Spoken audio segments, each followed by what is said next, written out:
All right, shalom, shalom, shalom. And welcome to Just a Words Weekly Shabbat teaching. Only hope the internet holds out. Let me record just in case it does not. Oh, no. All right, shalom, everyone, and welcome to another of our weekly Shabbat teachings. Chazak Aliyahu Yasharal here, along with the Just a Word family. And today we are going back into prophecy. We are going to look at the black horse. The black horse. What is the black horse? All right, we're going to look today. Because we know the world is in trouble. The world is troubled, and we hear... They said the YouTube was glitching. Should we put it outside? Yeah, but if you put it outside, you'll have to use one of the power banks to power it. Yes. All right. So you can put it outside quickly, please. Yeah, so we hear talk about the struggles of the US dollar. We know the US dollar is the world currency, and most countries in the world has the US currency as their default currency for making payments, etc. And we know that so many countries are ditching the US dollar. This week we heard about Kenya saying that it's time to get rid of it. We've heard of Saudi Arabia, even Malaysia. All the countries are running away from the US dollar. If everyone runs from the US dollar, then it's going to lose its clout and its authority. And of course, the US economy is going to fall. Now, of course, we know the Great Reset that they are executing is a reset of the world's economy. And the default currency has to be reset. The US has to be brought down in order for them to have a reset of the world economy. And we know that they are going digital currencies popping up everywhere. Everything they are talking about digital, they want to destroy cash and go straight digital, where the government controls every single expenditure and has control over every single thing that we do. This is the beast system. And this is where the mark of the beast is going to come in, because without the mark of the beast, you won't be able to partake of this system. So we know as believers, we cannot partake of this system. So we have to see what the Bible speaks about, and we are going to look at the black horse. Now, please, you have to be watching and listening to this very carefully. I hope I can finish everything in time. Might have to split it up in two. But with this prophecy, it's going to be breakdown upon breakdown upon breakdown. You will see us using breakdowns that we have done before in order to lay foundation, because it's one brick upon another. So you might see us bringing up things that we have taught before. But when you learn these different bricks and you hear them over and over again, they will lay a foundation that you know is based on the truth. So we're going to start with things that we have taught before and put them together. Precept upon precept, line upon line upon line, here a little. So pay close attention, or else you will... It will slip you. All right? So there are two places in the Bible where it speaks about the black horse. And by coincidence, it is two chapter 6s, Zechariah chapter 6 and Revelation chapter 6. So let's look at the meaning of black in Zechariah 6, verse 2. In the first chariot were red horses, and in the second chariot, black horses. So the meaning of black there, 878:38, Shachor, which properly dusky, but also absolutely jetty black, which really does not tell us anything as it is. So we'll have to make the scriptures actually explain to us what it actually means. So let's look at the meaning of black in the Bible.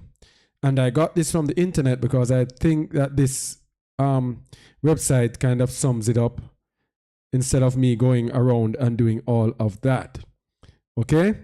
So the website says, The color black symbolizes suffering and death in the Bible. So when we see in the book of Revelation, and when he opened the third seal, I saw a black horse. We know that that black horse symbolizes suffering and death. It's used to represent mourning. So we have suffering, death, and mourning. That's Job 30:28, Job 30:30, Jeremiah 14, verse 2. Famine, Lamentations 5:10, Revelation 6:5. And we know that they have been telling us, are you prepared for the coming famine? They are telling us that there will be coming a famine. They are telling us that there will be coming food shortages, and the world is ignoring it, including us, thinking that we are going to go on as it is. Now, it also symbolizes the judgment of sin. Jude 13 also symbolizes death and the grave. You see how many things this black symbolizes? Negative and more. The color black lacks brightness and hue. Hence, it represents darkness. I mean, how many times the scriptures, the Bible speaks about darkness. It does not reflect any light. Instead, black only absorbs light. The Bible tells us that Alua is light. Psalm 104, 1 John 1:5. It's interesting that prior to Satan's fall from Shamayim, he was an angel or malak of light, an angel of Alua. And when he sinned, he fell like lightning from heaven. Now Satan exists in darkness, no longer in Alua's light.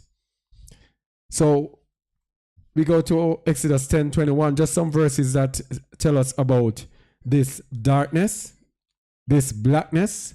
Exodus 10:21.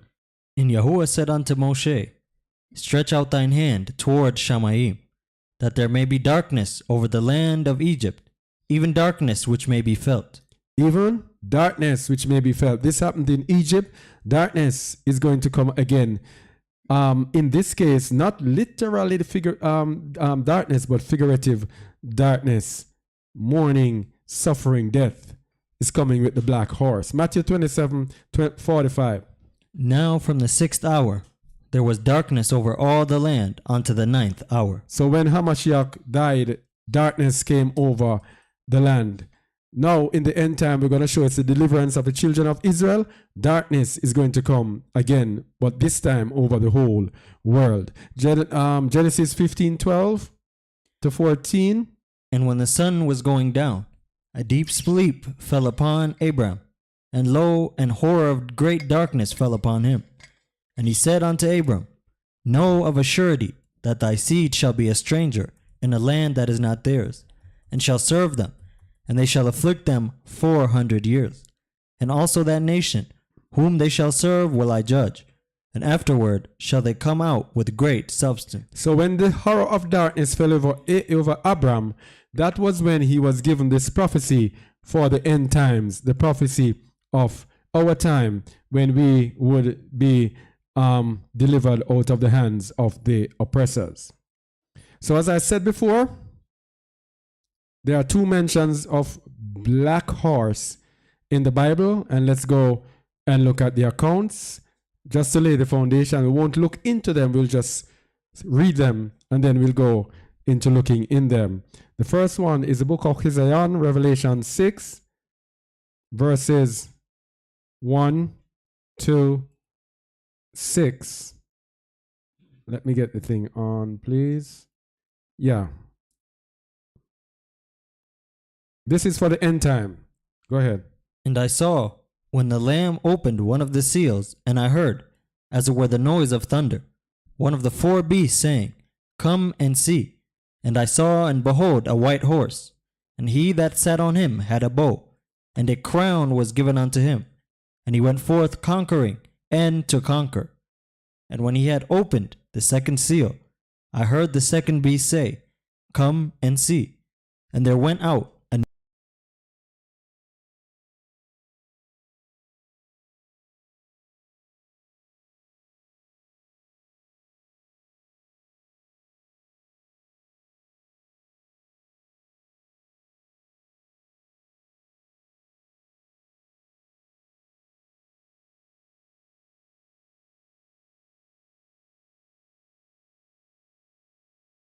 Don't do that. It was echoing last time, remember? No, we're going to take it off.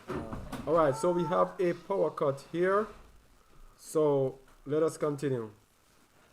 And I saw, and behold, a white horse, and he that sat on him had a bow, and a crown was given unto him, and he went forth conquering and to conquer. And when he had opened the second seal, I heard the second beast say, Come and see.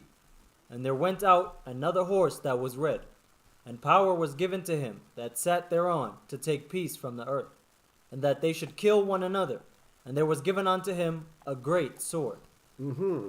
And when he had opened the third seal, I heard the third beast say, Come and see. And I beheld, and lo, a black horse. Mm-hmm. And he that sat on him had a pair of balances in his hand. Mm-hmm. And I heard a voice in the midst of the four beasts say, A measure of wheat for a penny, and 3 measures of barley for a penny. And see thou hurt not the oil and the wine. All right, we'll stop there. So let's look at the prophecy in the Old Testament that deals with this. We're going to go to the book of Zechariah, chapter 6. Zechariah chapter 6. Let me see. Microphone check 1 2. All right, microphone. Let's go here. We're having power problems, so we have just switched the microphone. Let us get it right there for the group here. All right, so what was I saying now? Yes, we're going to the book of Zechariah, chapter 6, to see the account in the Old Testament, and we're going to be matching up both of them. We're going to go deeply in Zechariah today. He will be with us. He will be our friend today. Zechariah 6, verse 1. And I turned, and lifted up mine eyes, and looked, and behold, there came 4 chariots out from between 2 mountains. And the mountains were mountains of brass. All right, 2 mountains and mountains of brass. We're going to look at what mountains really actually means here in the prophecy, and we're going to look at what brass means, and we're going to bring it down one step by step down to today. Let's go Zechariah 6 verse 2. You have to pay attention.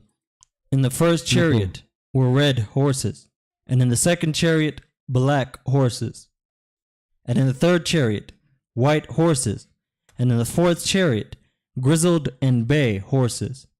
Then I answered and said unto the Malachim that talked with me, What are these, my master? And the Malachim or angel answered and said unto me, These are the 4 Ruachoth of Shamayim, which go forth from standing before Yahuwah of all the earth. The black horses which are therein go forth into the north country, and the white go forth after them, and the grizzled go forth toward the south country. And the bay went forth, and sought to go, that they might walk to and fro through the earth. And he said, Get you hence, walk to and fro through the earth. So they walked to and fro through the earth.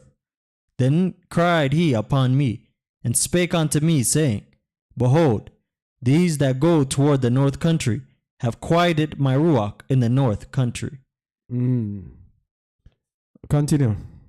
And the word of Yahuwah came unto me, saying, Oh, no. Yeah, just 10. Go to 10. Go to 10. Take of them of the captivity, even of Heldai, of Tobiah, and of Jediah, which are come from Babylon, and come thou the same day. Come into the house of Josiah the son of Zephaniah. All right, we just want to tie it with Babylon here in verse 10. So these are the 2 accounts of the black horses. Sounds like a great puzzle. This, indeed, it is a great puzzle. So we'll have to break it down bit by bit, little by little. So we're going to concentrate a little bit on the first verse. 4 chariots between 2 mountains of brass. I wonder if my top is too dazzling with the thing. I'm going to put on this. 4 chariots between 2 mountains of brass. It's nice. Huh? No, it's not. You're not seeing it look fuzzy? No, it's fine. Oh, it's fuzzy on mine. All right. All right. So 4 chariots between 2 mountains of brass. So the first thing we are going to look at is mountains. We want to find out, what does mountain mean? Are we speaking about literal mountain mountains. And the word mountain there is from the Hebrew word har, a shortened form of H2042, a mountain or range of hills. And here's what we want, sometimes used figuratively. Hill, country, mount, mountain, promotion. So it's sometimes used figuratively. So we're going to go in the New Testament and we're going to look for mountains. But before we do that, the explanation for mountains that we are going to get is in reference to the woman of Revelation 17. So we have to establish now this woman of Revelation 17. So let's go to separation of the two women from Torah. We spoke about it last week. Two women, Satan's seed and the seed of Yahuwah, the seed of Yasharal, the seed of the woman. And Genesis 3:15 says, And I will put enmity between thee and the woman, and between thy seed and her seed. It shall bruise thy head, and thou shalt bruise his heel. I will put enmity between thee and the woman, and between thy seed. Remember this, the seed of the serpent, and her seed, the seed of the woman. Now we had been taught in Christianity that this woman is, Menzi, what did they say this woman was? The church or something? The woman in Genesis 3:15, between thy seed and her seed. What did they say in Christianity? That the woman is the church. Oh, okay. All right, but you know that Christianity used replacement theology for Christianity to replace Yasharal. So the woman we're going to show is Yasharal, not the church. It is the set apart remnant of Yasharal. So we have two women, Satan's seed and her seed, the woman's seed, Yasharal's seed. Now John 8:44 tells us about the serpent.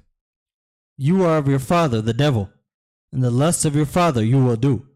He was a murderer from the beginning, and abode not in the truth, because there is no truth in him. When he speaketh a lie, he speaketh of his own, for he is a liar and the father of it. So wherever you see a whole bunch of lies, you know that that is where Satan is reigning.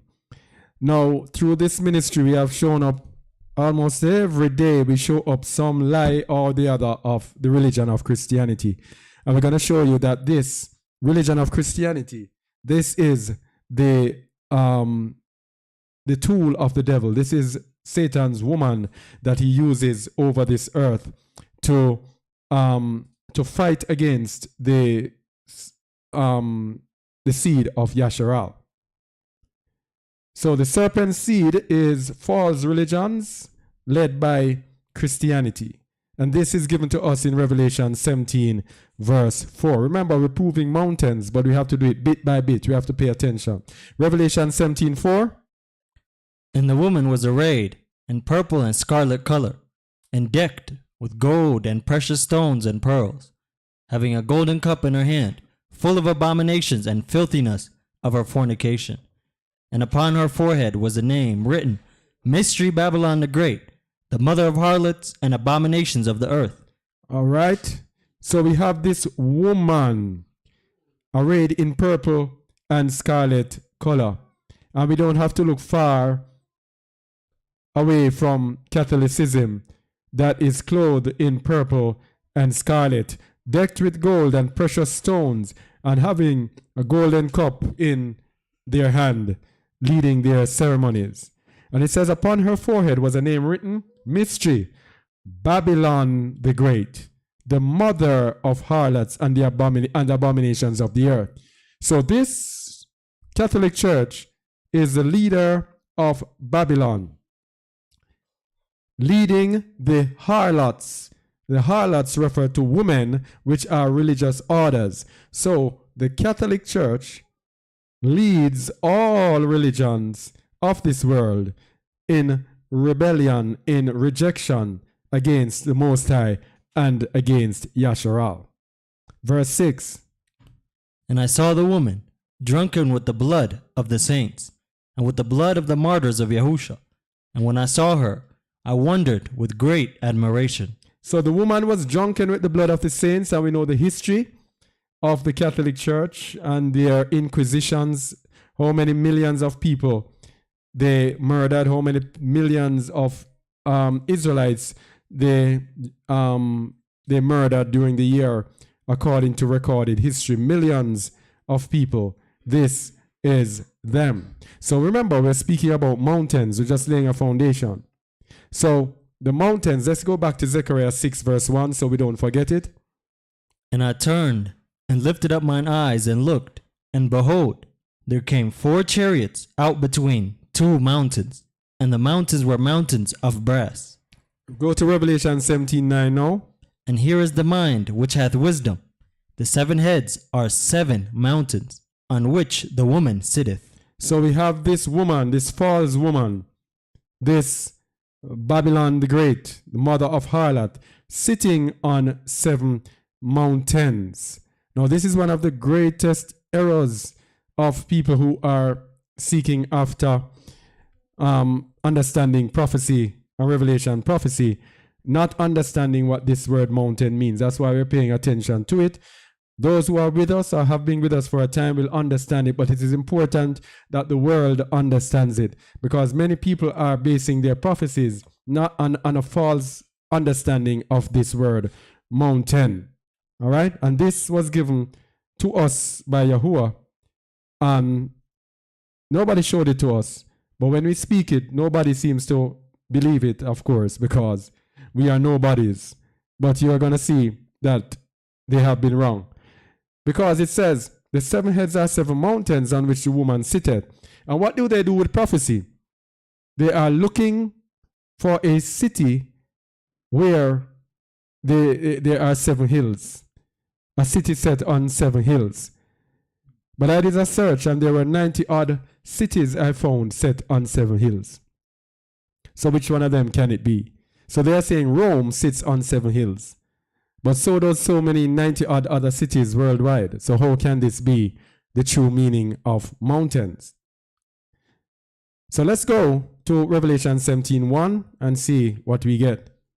And there came one of the 7 Malachim, which had 7 vials, and talked with me, saying unto me, Come hither, I will show unto thee the judgment of the great whore that sitteth upon many waters. The great whore, the prostitute, the woman, the seed of the devil, the seed of the serpent that sits upon many waters. In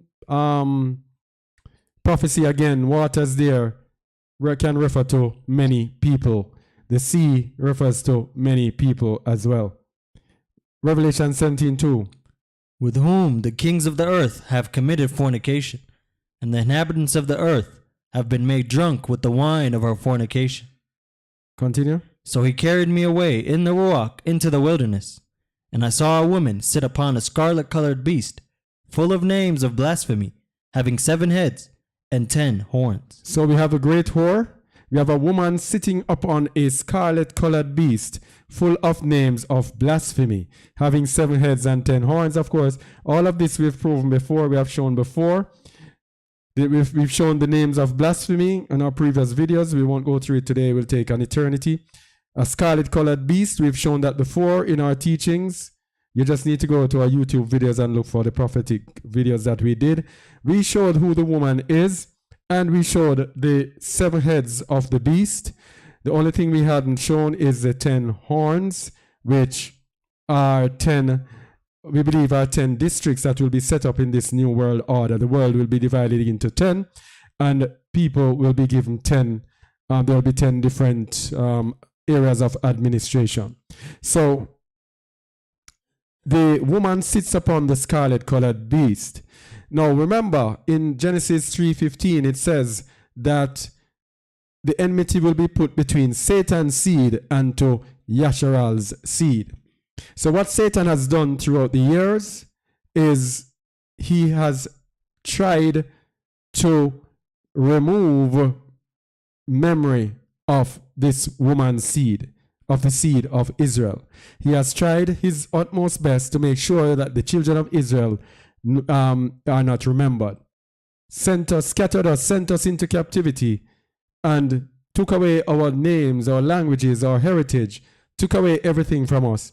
Then back home, they came and took over, and they gave us their ways of life and took away our heritage and our ways of life. And they did everything, as Psalms 83 tells us, that they conspired to ensure that the name of Israel be no more in remembrance. And we're going to go to something that we have done many times before. That is one of the most profound records of this replacement of Yasharal. Because Satan, if Satan takes his woman and replaces the true woman of Yasharal, then he would have achieved his aim of making the name of Israel no more in remembrance. And people, that is why we were given the religion of Christianity. That is why we were given this religion that tells us it does not matter who you are. That tells us that we are Gentiles. That tells us that we are all one. There is neither Jew nor Gentile, neither Jew nor Greek, neither male nor female. It doesn't matter who you are. This religion was given to us by Satan. Christianity is Satan's religion to the max. His number one prized possession is Christianity, because Christianity is replacement theology, replacing the true children of Yasharal, blotting them out, letting them not even care who they are, do not even care about their heritage, but even flatly rebelling against their heritage. Some of our people, if you go to them and tell them about us being Israelites, they chase you out. They don't want to hear about it because of what Satan has done to us through Christianity. So, many of us will be used to this, but we'll go there. The book of God the Seer, that is where we will go and show this replacement theology in action. The book of God the Seer can be downloaded from our website, justaword.org/downloads. It can be downloaded for free, or you can just go to justaword.org, click on the menu, and go to the download page, and you can download it for free. The book of God the Seer, of course, is mentioned in 1 Chronicles 29:29 in the Bible. So this book actually tells us, and this was written 1,000 years before the Messiah was born, and it tells us what Edom would do with Christianity, replacement theology. This is page 11. I think it's chapter 2, verse 15. Read, please. Woe to you, O Edom, that sits in the land of Chittim, in the north of the sea.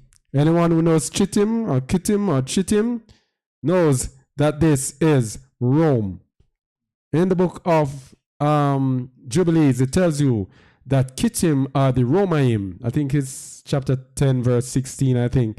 The Kittim are the Romaim. Kittim are the Romans. And Edom sits in the land of the Romans.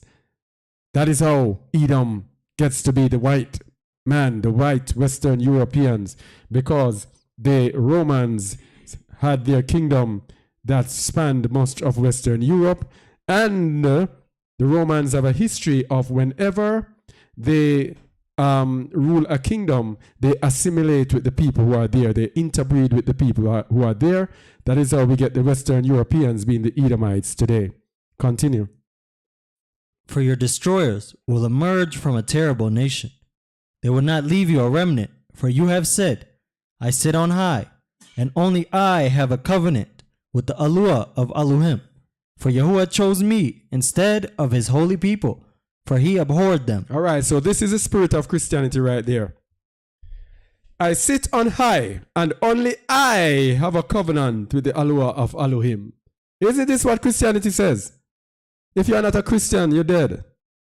Without Christianity, you are nothing. For Yahuwah chose me instead of his holy people. Isn't this what Christianity says? He chose Christians instead of Israelites, for he abhorred them. Christianity is the religion of Edom. It is not the truth. It is of their father, the devil. And it was there to do the lusts of their father, to do what Satan wants, which is to replace the children of Yasharal with his own woman. All right? Then if we go down to verse 23.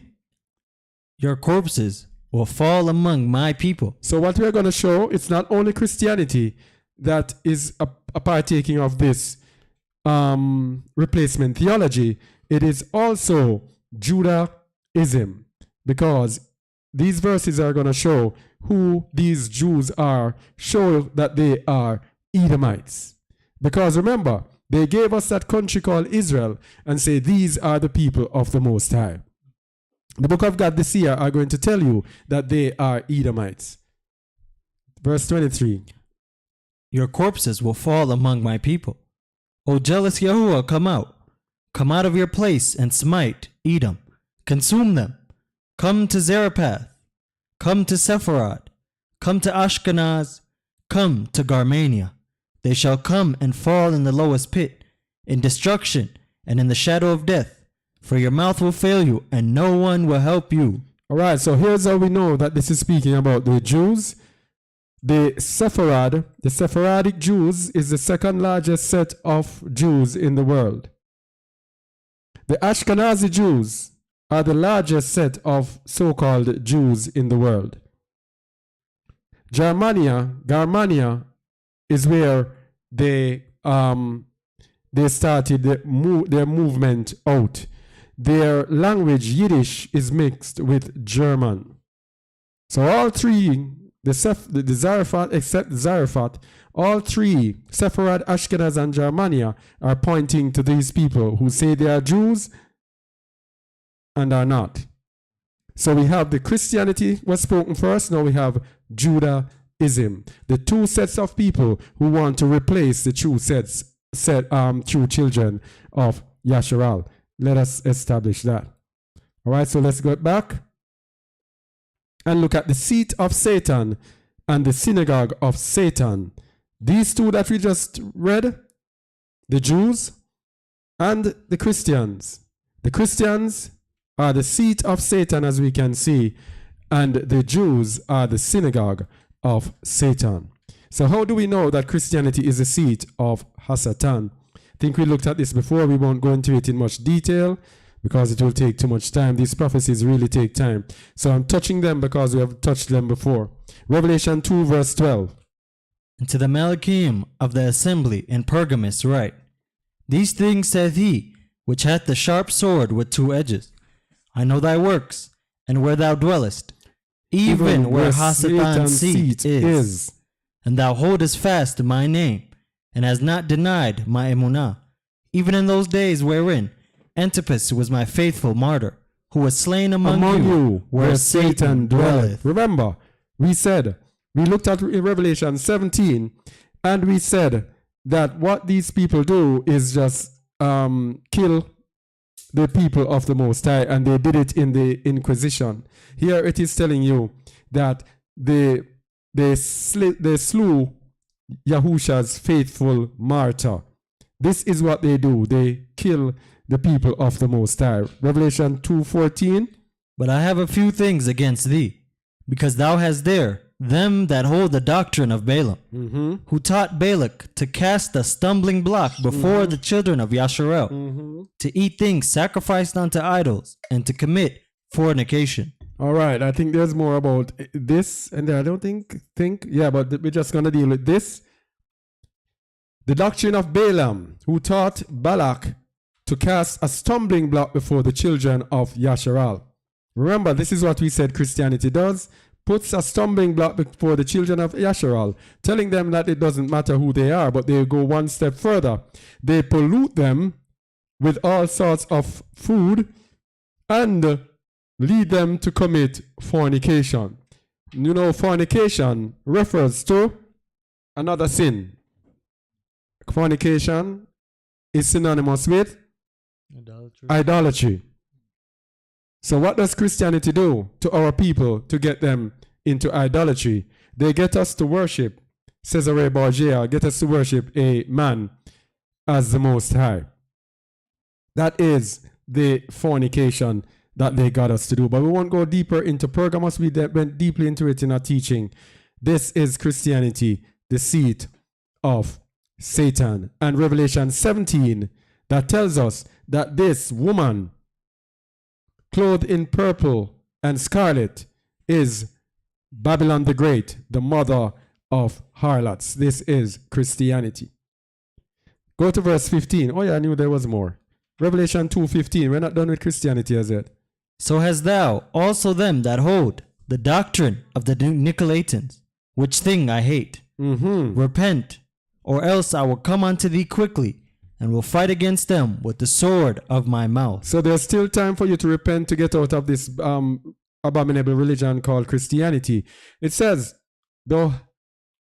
so hast thou also them that hold the doctrine of the Nicolaitans. Now, when you understand what the doctrine of the Nicolaitans is, you'll know that this is referring to Christianity. This is a structure of the church. This is a church structure, the top-down structure of the church. Nico means control, and Lai or Laos means people. Control of the people.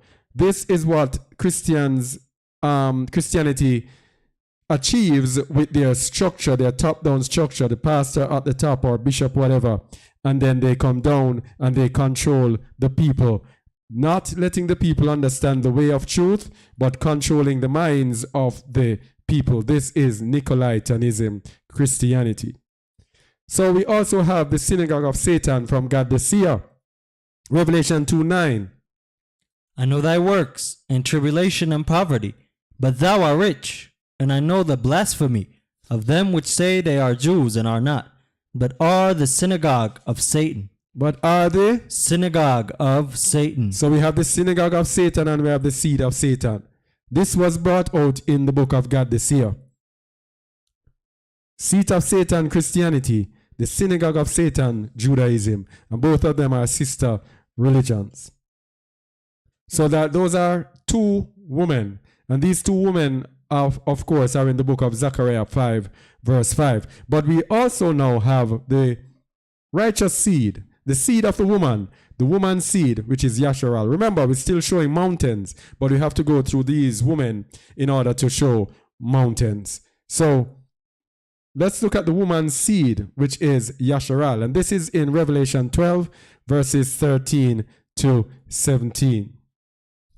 And when the dragon saw that he was cast onto the earth, he persecuted the woman which brought forth the man-child. The woman which brought forth the man-child. So remember, Yahuwah says, I'm going to put enmity between thee and the woman, between thy seed, through Christianity and Judaism that is running the world today, and her seed. And this is the woman's seed now. This is Yasharal. Verse 14. And to the woman were given 2 wings of a great eagle, that she might fly into the wilderness, into her place, where she is nourished for a time, and times, and half a time, from the face of the serpent. And the serpent cast out of his mouth water as a flood after the woman, that he might cause her to be carried away of the flood. This is the enmity. Continue.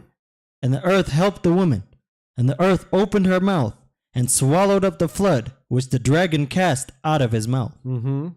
And the dragon was wroth with the woman, and went to make war with the remnant of her seed, which keep the commandments of Yahuwah, and have the testimony of Yahusha HaMashiach. All right, so we see even when the earth protected the woman, Satan has no mercy on the seed of the woman, still going after the woman. And of course, this is going to refer to those who remain in Babylon. Of course, they are going to face the wrath of Hasatan. So we have we showed 3 women there, right? 2 bad, 1 good. Okay? So, where were we? All right, so we're going to look at the beast, because he spoke about the woman and the beast that carries the woman. Remember, we are proving mountains. And we're getting there. So when we prove the beast, then we can move into mountains. The beast that carries the woman. Pay attention, please. Revelation 17:7. The Malachim said unto me, Wherefore didst thou marvel? I will tell thee the mystery of the woman, and of the beast that carrieth her, which hath the 7 heads and 10 horns. The beast that thou sawest was, and is not, and shall ascend out of the bottomless pit, and go into perdition. And they that dwell on the earth shall wonder, whose names were not written in the book of life from the foundation of the world, when they behold the beast that was, and is not, and yet is.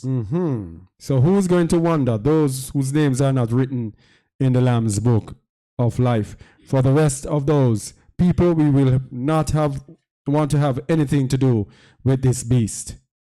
So the beast was and is not. Who or what is this beast? And for that we go to the book of Daniel, chapter 7, verse 1. In the first year of Belshazzar, king of Babylon, Daniel had a dream and visions of his head upon his bed. Then he wrote the dream and told the sum of the matters. Daniel spake and said, I saw in my vision by night, and behold, the 4 winds of Shamaim strove upon the great sea, and 4 great beasts came up from the sea, diverse one from another. The first was like a lion, and had eagle's wings. I beheld till the wings thereof were plucked, and it was lifted up from the earth, and made stand upon the feet as a man, and a man's heart was given to it. So we have 4 great beasts. But in Daniel 7 verse 17, he explained to us what the beasts were. Daniel 7:17. These great beasts, which are 4 kings, which shall arise out of the earth. So when we hear about the mark of the beast, and in Revelation 13 it tells you about the first beast and the second beast, and people are literally looking for a beast to rise up out of the sea, I don't know. The beast that is speaking about in the book of Revelation, these are kings who will be ruling in kingdoms. They are not literal beasts. Yeah? Daniel 7:17 again. These great beasts, which are 4 kings, which shall arise out of the earth. So we don't worry about them, because the next verse says, But the saints of the Most High shall take the kingdom, and possess the kingdom forever, even forever and ever. All right, so we just want to get that out, the beasts. So the 7 mountains on which the woman sits on a beast. Listen carefully. The woman sits on a beast, right? And we just showed that beast relates to kings. Therefore, the woman, Christianity, sits on, rules, directs kings in their kingdoms. That's what we have with the papacy, isn't it? Every single major world leader has to go to the Pope and bow to the Pope and kiss the Pope's ring. Therefore, if the woman sits on a beast, which equals kings ruling in their kingdoms, and the word also says the woman sits on 7 hills, 7 sits on mountains, guess what? Therefore, mountains equal the most powerful kingdom. Hills equal kingdoms that are not that powerful. But mountains refer to the most powerful kingdom. Look at the meaning of mountains from Revelation 17:9. The word mountain from the word oros, probably from an obsolete word, and that they give the Greek, to rise or rear, perhaps akin to a mountain as lifting itself above the plain. Hill, mount, mountain. A mountain as lifting itself above the plain. So a mountain can figuratively refer to those that have lifted themselves up, exalted themselves up above the others. So when it speaks about mountains in the scriptures, many times it is speaking about kingdoms, nations, powerful nations. Let's look at the similitude of the figurative use of mountain in the Old Testament. Yeshayahu 2 verse 1, Isaiah 2 verse 1. The word that Isaiah, the son of Amos, saw concerning Yehuda and Jerusalem. And it shall come to pass in the last days, that the mountain of Yahuwah's house shall be established in the top of the mountains, and shall be exalted above the hills, and all nations shall flow unto it. This is a literal and figurative use of the words mountains and hills. The mountain of Yahuwah's house. This is Mount Zion that will be exalted above the earth. It will become the most exalted mountain, literally and figuratively, because it will be ruling the earth. The earth will be ruled from Zion. Shall be established in the top of the mountains, which means it will be established above all the other nations. And shall be established above the hills, meaning every single country it will be established above. And all nations shall flow unto it, which means it will control every single country. Psalms 72 verse 1.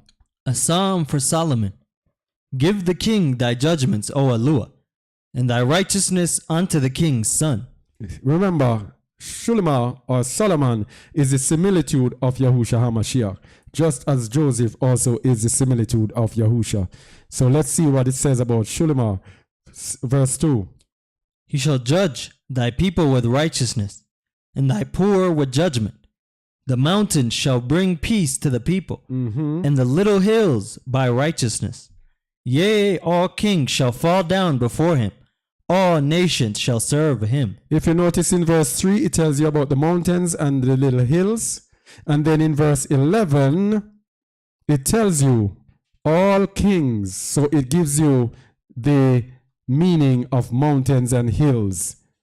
The mountains and the hills. In verse 11, it says all kings. So mountains and hills refer to kings and their kingdoms. Are we there? All right. So, the world kingdoms prophesied by Daniel. Remember, we are trying to prove the black horse, but we're laying foundation, brick by brick, little by little. The world kingdoms prophesied by Daniel. Daniel 7, verse 4. The first was like a lion, and had eagle's wings. I beheld, till the wings thereof were plucked, and it was lifted up from the earth, and made stand upon the feet as a man, and a man's heart was given to it. And behold, another beast, a second, like to a bear, and it raised up itself on one side, and it had 3 ribs in the mouth of it, between the teeth of it. And they said thus unto it, Arise, devour much flesh. After this I beheld, and lo, another like a leopard, which had upon the back of it 4 wings of a fowl. The beast had also 4 heads, and dominion was given to it. And what was given to it? Dominion was given to it. This is the third beast. This is the beast of brass we're going to see. Continue. After this I saw in the night visions, and behold, a 4th beast, dreadful and terrible, and strong exceedingly, and it had great iron teeth. It devoured, and brake in pieces, and stamped the residue with the feet of it, and it was diverse from all the beasts that were before it, and it had 10 horns. 10 horns. So, what did we say beasts represent? Kingdoms. Kings. All right? Revelation 13:1. We're going to see this manifested now in Revelation 13:1-2. All of these beasts together. Revelation 13:1. And I stood upon the sand of the sea, and saw a beast rise up out of the sea, having 7 heads and 10 horns, and upon his horns 10 crowns, and upon his heads the name of blasphemy. And the beast which I saw was like unto a leopard, and his feet were as the feet of a bear, and his mouth as the mouth of a lion. And the dragon gave him his power, and his seat, and great authority. So what is going to happen and what is happening in the end time now? The same beast in Daniel, all attributes of that beast is going to be manifested in this end time. All of the attributes. Notice the leopard is manifested, the bear is manifested, and the lion is manifested. But it says, and the dragon gave him his power and his seat and great authority. So Satan is going to be directing this kingdom. So this fourth kingdom, it spoke about in verse 7, that says it's dreadful and terrible. Dreadful and terrible. It is the fourth kingdom that is waiting to rise up. This is the fourth kingdom that has given us the mark of the beast.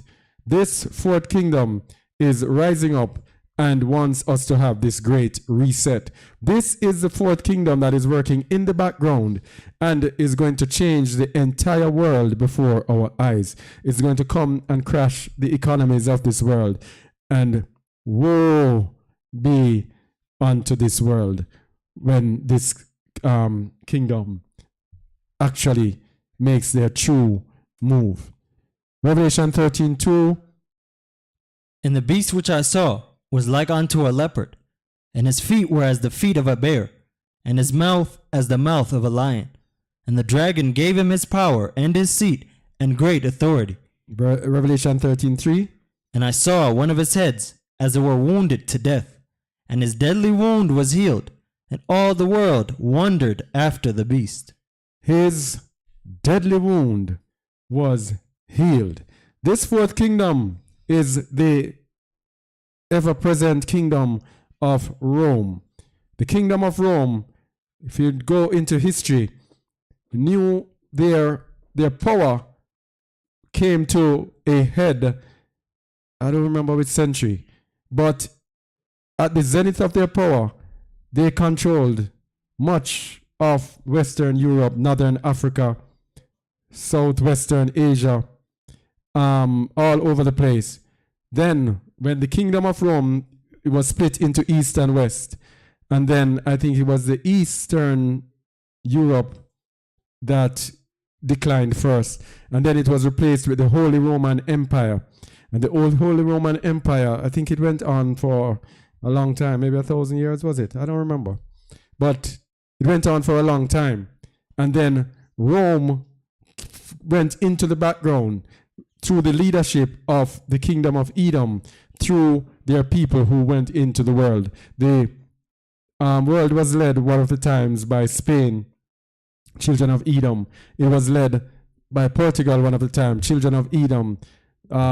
Great Britain, the children of Edom. The United States, children of Edom. So Rome was there ruling indirectly in the background. The deadly wound was healed. And this that they are setting up is the rejuvenated kingdom of Rome. So where were we? We did 8? No. Or verse 7. Revelation 17:7. And the Malachim said unto me, Wherefore didst thou marvel? I will tell thee the mystery of the woman, and of the beast that carrieth her, which hath the 7 heads and 10 horns. The beast that thou sawest was, and is not, and shall ascend out of the bottomless pit, and go into perdition. All right, so we look at that perdition. We looked at this verse, so we don't have to complete it. You shall go into perdition. Perdition there is from the Greek word apolia. And you know how close that is to Apollyon, isn't it? Apolia. From a presumed derivative of G622, ruin or loss. Physical, spiritual, or eternal. So this fourth kingdom was prophesied in Daniel. I think we're going to read it as well. How the stone shall hit the feet and everything shall be destroyed. So this kingdom that we have in the end time now is the last kingdom. It is a kingdom that is setting up itself for destruction. So don't watch how powerful they are, how they're going to destroy the world, how they're going to deceive our people. They are for destruction, because we have to understand that everything that is happening in the end time is the end time deliverance of the children of Israel. That's it. The time of Jacob's trouble, when the world will be in trouble for this deliverance. The Most High is going to turn the whole world upside down for his people. And woe be unto us, including the children of Israel who remain on the side of sinners. Because if we remain on their side, the Most High sees us as us doing what? Partaking of their sins. And so we will receive of their plagues. So we have to come out. This is our deliverance that we're seeing taking place. Everything to do with the dollar, everything with bricks, and everything that you see them going on in this world. It is about our deliverance. And we are just sitting in the background, and the Most High is letting them orchestrate their own destruction. So how shall the beast go into perdition? We have to look at that. Although we don't really have to, we know about that. But let's go. Daniel 2:44. Let's go to Daniel 2:44. And in the days of these kings shall the Elohim of Shamayim set up a kingdom which shall never be destroyed. And the kingdom shall not be left to other people, but it shall break in pieces and consume all these kingdoms, and it shall stand forever. Forever. So this is the whole idea of why everything is happening in this world as it is. The Most High is going to set up his own kingdom which shall not be left to other people. What does that mean? It means that the children of Yasharal will be ruling the kingdom. Daniel 7:27. And the kingdom and dominion and the greatness of the kingdom under the whole Shamayim shall be given to the people of the saints of the Most High, whose kingdom is an everlasting kingdom, and all dominions shall serve and obey him. So that's it. All kingdoms shall serve and obey them. So let's go back to the 4 chariots between 2 mountains of brass. We just proved mountains. You see how long it took us to show mountains?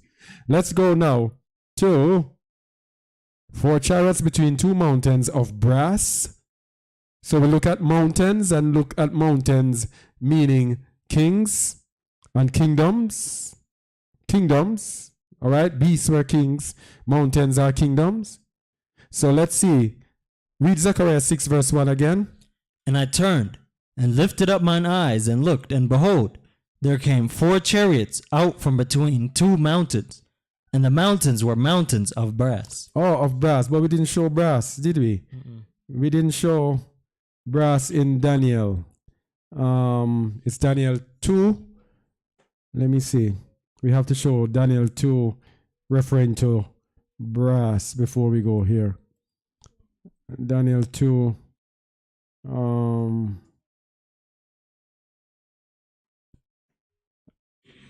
Start at verse 37. Let me get it on screen, please. Daniel 2 starting at 37. All right, go ahead, please. Thou, O king, art a king of kings. For the Eluah of Shamayim had given thee a kingdom, power, and strength and splendor. So this is Daniel interpreting Nebuchadnezzar's dream, famous dream. Go ahead. And wheresoever the children of men dwell, the beasts of the field and the fowls of Shamayim hath he given into thine hand, and had made thee ruler over them all. Thou art his head of gold. So this head of gold is Babylon. So it says, wheresoever the children of men dwell, it shall be given into his hand. So wherever we dwell, Babylon is going to be in control of us. This is why Babylon is everywhere today. That's why the directive is to flee out of the midst of Babylon. We cannot flee out of Babylon. It's out of the midst of Babylon. So Babylon is always going to be in control. Babylon is the head. The head makes the decisions. The head directs our bodies, directs our thoughts, directs our feelings, directs everything. Everything takes place in the head. That is Babylon that controls the world. Continue. And after thee shall rise another kingdom, inferior to thee, and another third kingdom of brass, which shall bear rule over all the earth. Another third kingdom of brass, which shall bear rule over all the earth. That is just what we want to establish. The third kingdom is of brass. So when we go back to the book of Zechariah chapter 6 verse 1, and it says between 2 mountains, and the mountains were mountains of brass. It is speaking about 2 kingdoms in the similitude of the kingdom of brass, the third kingdom of Daniel. And if we know the order of the kingdoms of Daniel, the first kingdom was Babylon, the head. The next kingdom that took over from Babylon was Medo-Persia. And the third kingdom were the Greeks. And the fourth kingdom was Rome. So the third kingdom, the Greeks. Let's go to prove this brass, to find out what it means for us today. With this brass, we are going to look into the Greeks, the legacy of the Greeks. What attributes did the third kingdom have that is important for us today? And we are going to be pleasantly surprised to see how it works out. Because remember, the last kingdom is going to have all the attributes of the entire kingdom. But when it comes to the black horse, in the book of Zechariah 6, the black horse, it comes with the mountains of brass. Are you with me? I don't want to lose anyone. It comes with the mountains of brass. So we have to figure out what are the attributes of the brass to see what we have to look for to today to understand Zechariah 6. So let's go to brass. And we're going to look at the Greeks. The impact that the Greeks had, the attributes of the Greek kingdom. The major impact in our lives today of the Greeks are in the arts, in philosophy, and in science, math, literature, and politics. The black horse. Politics. That is the most important one. Now, if we look into what's happening today, the heart of Babylon, the United States, through their university system, college system, I don't know if it's in the colleges, they have what are called Greek sororities, in which they actually indirectly worship the Greek gods, doing their routines, and everyone identifies with a sorority. Even after they leave university 10, 15, 20, 30, 40 years, they will tell you, I am Phi Beta Kappa, I am whatever. I remember them. Those Greek letters, yeah. Alpha, Delta, Sigma, yeah. All of them. This is the kingdom of the Greeks that are with us today. And why do you think, and we're going to look at it, why do you think the variants of that disease were given Greek letters? Nothing has changed. These people in the background working, everything, they have not changed. That's why they have Greek letters. This is the kingdom of brass, the Greeks. So let's look into their politics. And I found an article that explained the ancient Greeks. I don't think it is so small. The writing is so small, it won't show on the screen. So I'll read it and I'll leave the link. I think the link is going to be below, so you can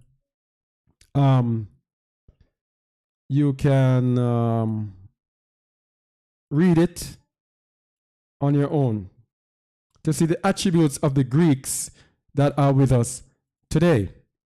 All right, let me read it. Ancient Greek legacy. The influence of the ancient Greeks is still felt by us today. The major impact in our lives today are in the arts, in philosophy, and in science, math, literature, and politics. The ancient Greeks have left the modern world many legacies, one of which is the many ways we have used their language to create our own. Now hear this. We have a form of democracy in Britain, and this is a Greek legacy of the Athenians and their assemblies and councils. So what is it saying? This democracy that is a hallmark of almost every country in this world came to us from the Greeks. So every single decision, major decision that is made out of the order of the Greeks, because almost every nation has some council that they meet together in to decide the future of this world. And in the CV-19 pandemic, what did they use to control the world. It was democracy. It was the governments. Every single nation's government leader was up there dictating everything to do with the pandemic. So, in my country, everyone waited whenever the prime minister was going to speak. Every person. Isn't that so in almost every country? Everybody waited, and then you hear new measures. Oh, he's going to take down the measures. Oh, more mandates, more this. This came through the Greek system. Yeah? Modern day English is still use some of the words the ancient Greeks had created. Some of these examples are democracy, again, meaning government by the people. We have a form of democracy in Australia. It's an Australian who wrote it. And this is a legacy of the Athenians and their assemblies and councils. And it went on to speak about the theater that they got from the Greeks and drama. And the first two letters of the Greek alphabet, alpha and beta, have given us the word alphabet. Yeah. All right, so here. The Greeks developed direct democracy. Citizens could actively, directly participate in the political process. They developed three branches of government. Legislative branch, they passed laws, executive branch, and they carried out laws, the judicial branch. And almost every country has this similitude from the Greeks. All right? So this horse, what you call it? Chariot came out from between two mountains, and the mountains were mountains of brass. Is telling us that in the days when this black horse will be executed, it will be the same system that will be used. And people, what is being used to engineer? What is being used to engineer this collapse today? What do you think is being used? Mountain of brass, the United States, Joe Biden out front, telling you and directing to the destruction of their own currency. That's what they're doing. It's the leaders of the country who are plunging the people into all of this. The leaders take the decision as to where to bring the people today. All right, so we're going to look more closely now at verse 2, at the four horses. Zechariah 6, verse 2. In the first chariot were red horses, and in the second chariot black horses, and in the third chariot white horses, and in the fourth chariot grizzled and bay horses. Then I answered and said unto the Malachim that talked with me, What are these, my master? And the Malachim answered and said unto me, These are the four Ruachoth of Shamayim, which go forth from standing before Yahuwah of all the earth. Now this red horse, you got to look at the red horse first. This red horse keeps the peace. Where was I? Yeah, the red, where did it jump in there? The red horse keeps the peace. What's happening here? Oh. No. Red horse keeps the peace. No. All right, sorry about that. I have to go to find the verse where I got this from. The wrong thing is there. Red horse keeps the peace. I think that's Zechariah 1:7. Zechariah 1:7. Yeah. Back to, let me see. Let me make sure I'm there. Yes. Yeah. Zechariah 1:8 I see here. So let's go to Zechariah 1:7. No, 1:8. No. The red horse keeps the peace.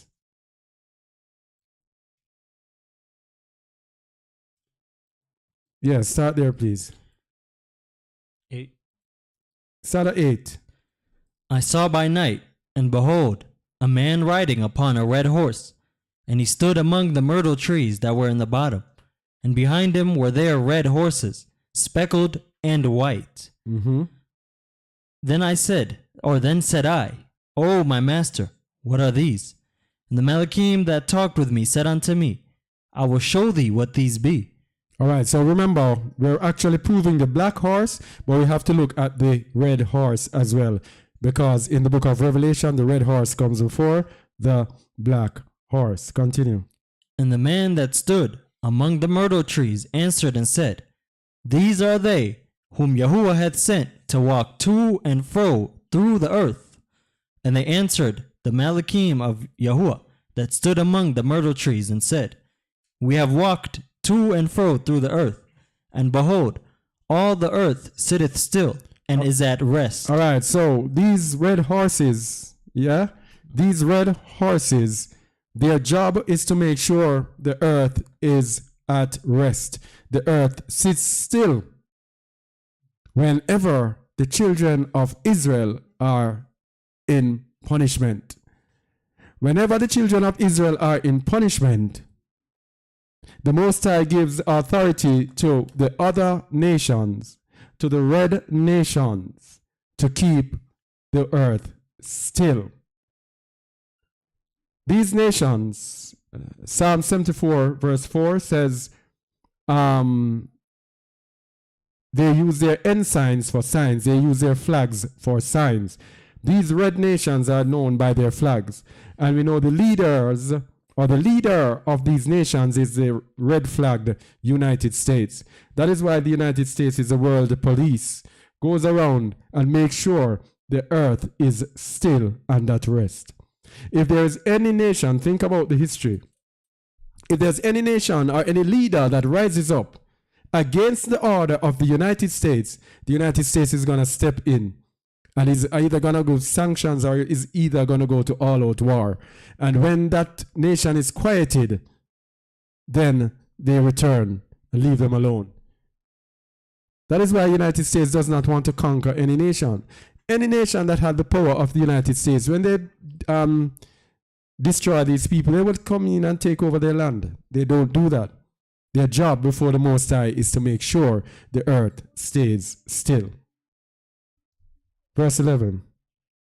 And they answered the Malachim of Yahuwah that stood among the myrtle trees and said, We have walked to and fro through the earth, and behold, all the earth sitteth still and is at rest. Continue. Then the Malachim of Yahuwah answered and said, O Yahuwah Zebaoth, how long wilt thou not have mercy on Jerusalem and on the cities of Yehuda, against which thou hast indignation these 70 years? So this was the first captivity, but everything we know is the similitude of what is to come. There's nothing new under the sun. So the angel knows that as long as all the earth sitteth still and is at rest, the Most High, it means the Most High is not having mercy on Jerusalem. So what do you think is happening now?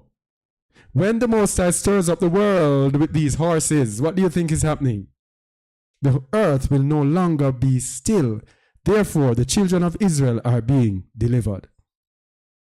So what our people need to know, we need to stop fretting about what is coming on this earth and get ourselves in line with the Most High so that we can be partakers of this deliverance. Okay? As long as the earth sits still and is at rest, the children of Israel will be in bondage, held down. As long as the world turns upside down as it is going to do soon, then it is our deliverance. Verse 13. And Yahuwah answered the Malachim that talked with me with good words and comfortable words. So the Malachim that communed with me said unto me, Cry thou, saying, Thus saith Yahuwah Zebaoth, I am jealous for Jerusalem and for Zion with great jealousy. And I am very sore displeased with the heathen that are at ease. For I was but a little displeased, and they helped forward the affliction. Therefore thus saith Yahuwah, I am returned to Jerusalem with mercies. My house shall be built in it, saith Yahuwah Zebaoth, and a line shall be stretched forth upon Jerusalem. So you see, the Most High is promising that in the end times, He is going to return and deliver his people. But this red horse keeps the world quiet. But we're going to show that this red horse has dual functionality, because the same horse that keeps the world quiet is the same horse that is going to stir up the world into war and all sorts of madness. So, let's go back and see when peace is taken away from Judah. And then when we're going to see when this peace is placed on the nations. Then we're going to see the peace prophesied for his people. Then we're going to see him take the burden from Yasharal and put it on the whole world, which is where we are today. Partially, just got a little touch of it in that virus thing. It has not yet gone full force. We just got a touch of it. So in Jeremiah 25, 1-14, this is what happens to our people when we don't behave ourselves. Jeremiah 25, 1-14. Jeremiah 25, 1-14.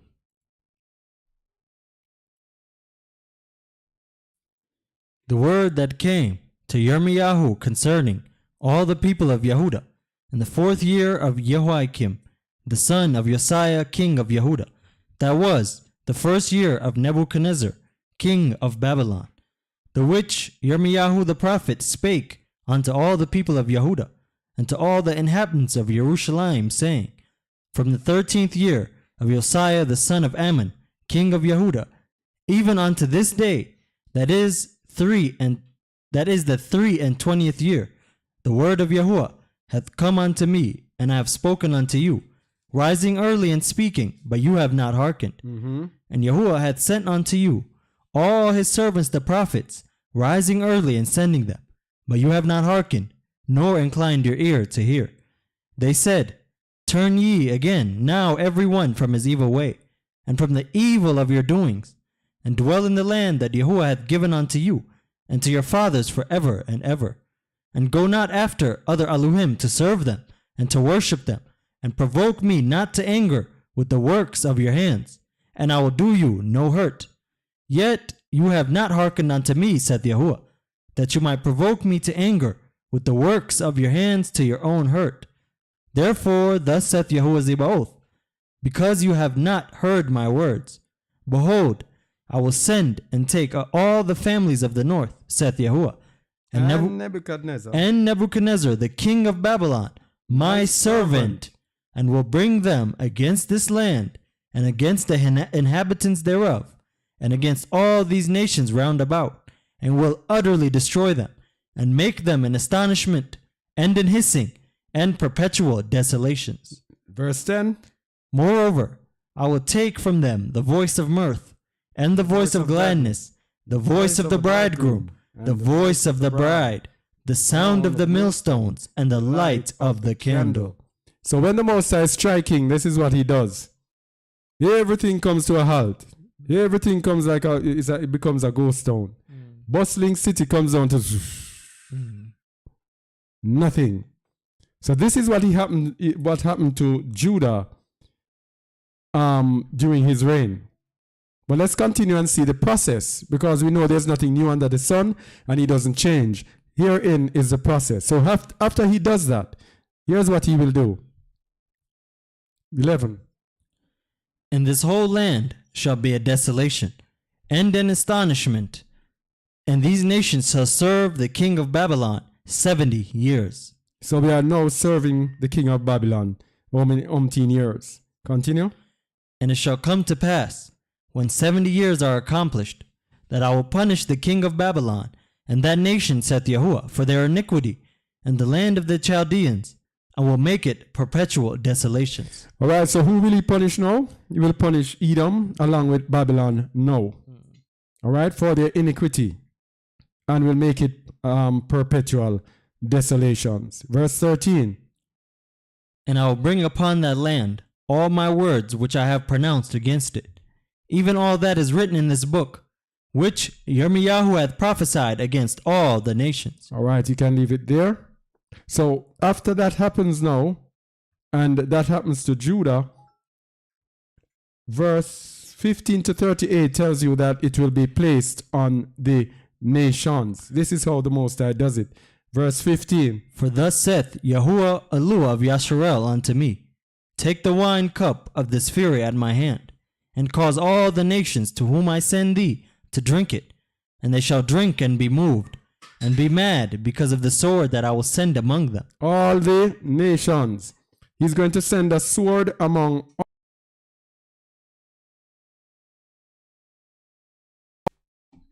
It's on? Yeah, he's going to send a sword among all the nations. Let me switch this microphone.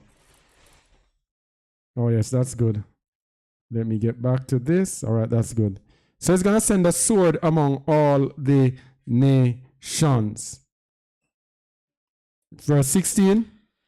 And they shall drink and be moved and be mad because of the sword that I will send among them. So this sword refers to the red horse. Okay? Verse 17.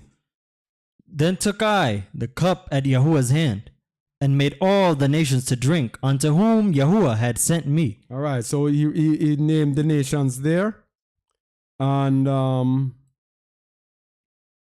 let's go down to verse 27. Therefore thou shalt say unto them, thus saith Yahuwah Zebaoth, the Elohim of Yasharel, drink ye and be drunken, and spew and fall and rise no more, because of the sword which I will send among you. This is what's going to happen in the end time, around this time. The red horse, the black horse, the white horse, the green horse, what it's called the pale horse in Revelation. All of these is going to be activated, and this is what's going to happen. They're going to be drunken, they're going to spew, and they're going to fall, and they're going to rise no more. Verse 28. And it shall be, if they refuse to take the cup at thine hand to drink, then shalt thou say unto them, thus saith Yahuwah Zebaoth, you shall certainly drink. Why? Continue. For lo, I begin to bring evil on the city which is called by my name. And should you be utterly unpunished? You shall not be unpunished, for I will call for a sword upon all the inhabitants of the earth. Upon who? Upon all the inhabitants of the earth. So he's saying that I have punished my people. So do you think you will go unpunished? This is how these people of today approach this thing. They act as if they are untouchable, that nothing will happen to them. You notice it? Huh? Yeah, the arrogance. As if nothing will happen to them. As if we will always be suffering. We'll always be the lowest, and they will always have everything nice and dandy. Even with this coming economic crash that they know is going to happen, all of them are buying up gold, aren't they? All of them are buying up gold with the intention that, okay, all right, when it crashes, I'm going to have my gold. We're going to see what the Most High has to say about that. You think you can escape by buying your gold? No. Verse 30. Therefore prophesy thou against them all these words, and say unto them, Yahuwah shall roar from on high, and utter his voice from his holy habitation. He shall mightily roar upon his habitation. He shall give a shout, as they that tread the grapes, against all the inhabitants of the earth. Against who? Against all the inhabitants of the earth. All right, continue. A noise shall come, even to the ends of the earth. You see? This thing that is coming up is going to be so devastating. To the ends of the earth, everyone is going to be bawling. Continue. Say 20 to 31 again. A noise shall come, even to the ends of the earth. For Yahuwah hath a controversy with the nations. He will plead with all flesh.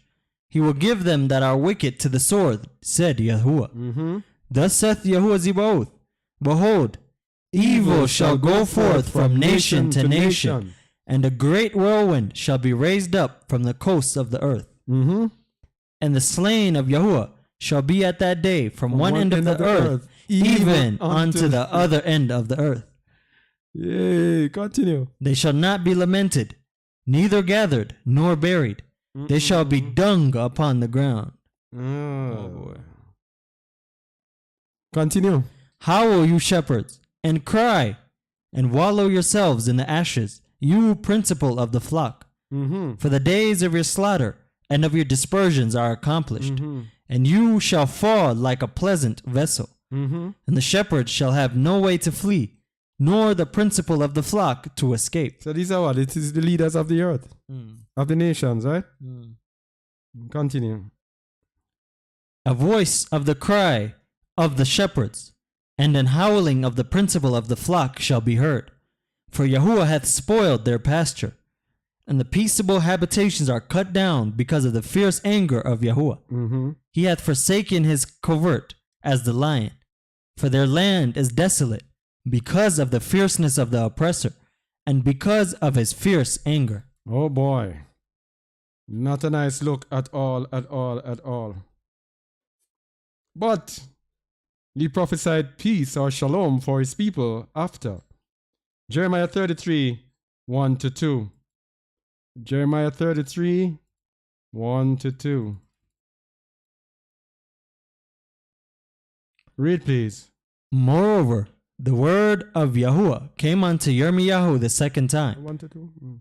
Continue. while he was yet shut up in the court of the prison, saying, Thus saith Yahuwah, the maker thereof, Yahuwah that formed it, to establish it.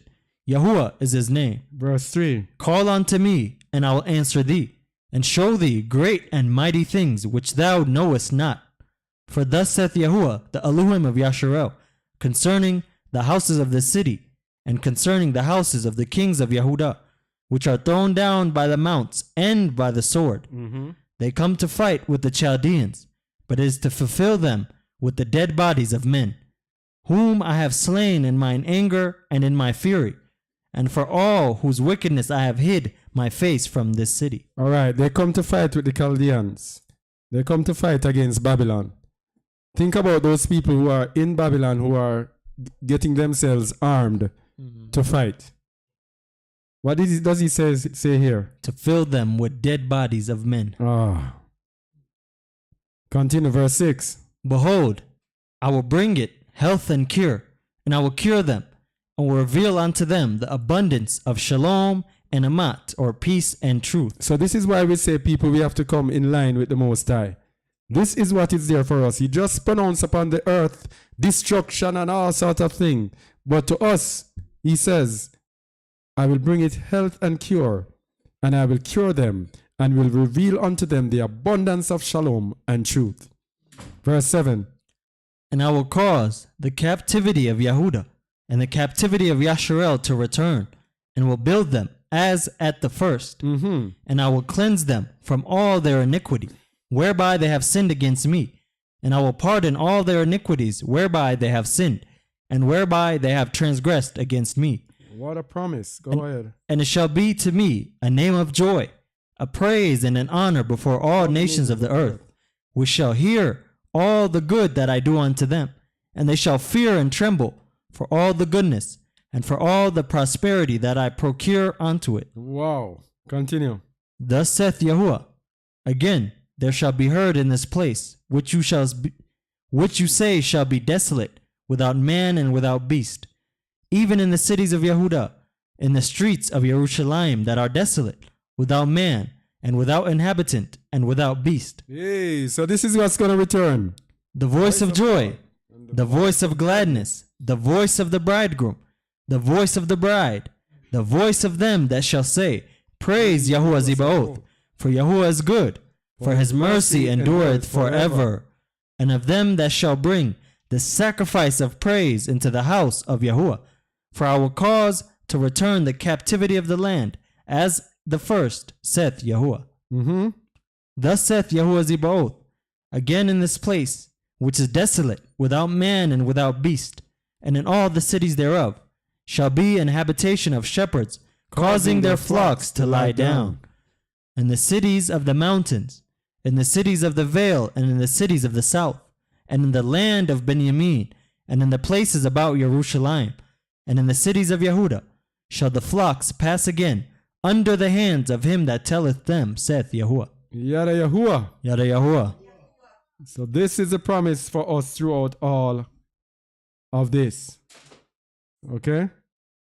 So, the burden on Yasharal, before we get through all of that nice thing, the burden on Yasharal, Isaiah 10, verse 20 to 27. We're going to look at the burden on Yasharal and then the burden upon the whole earth.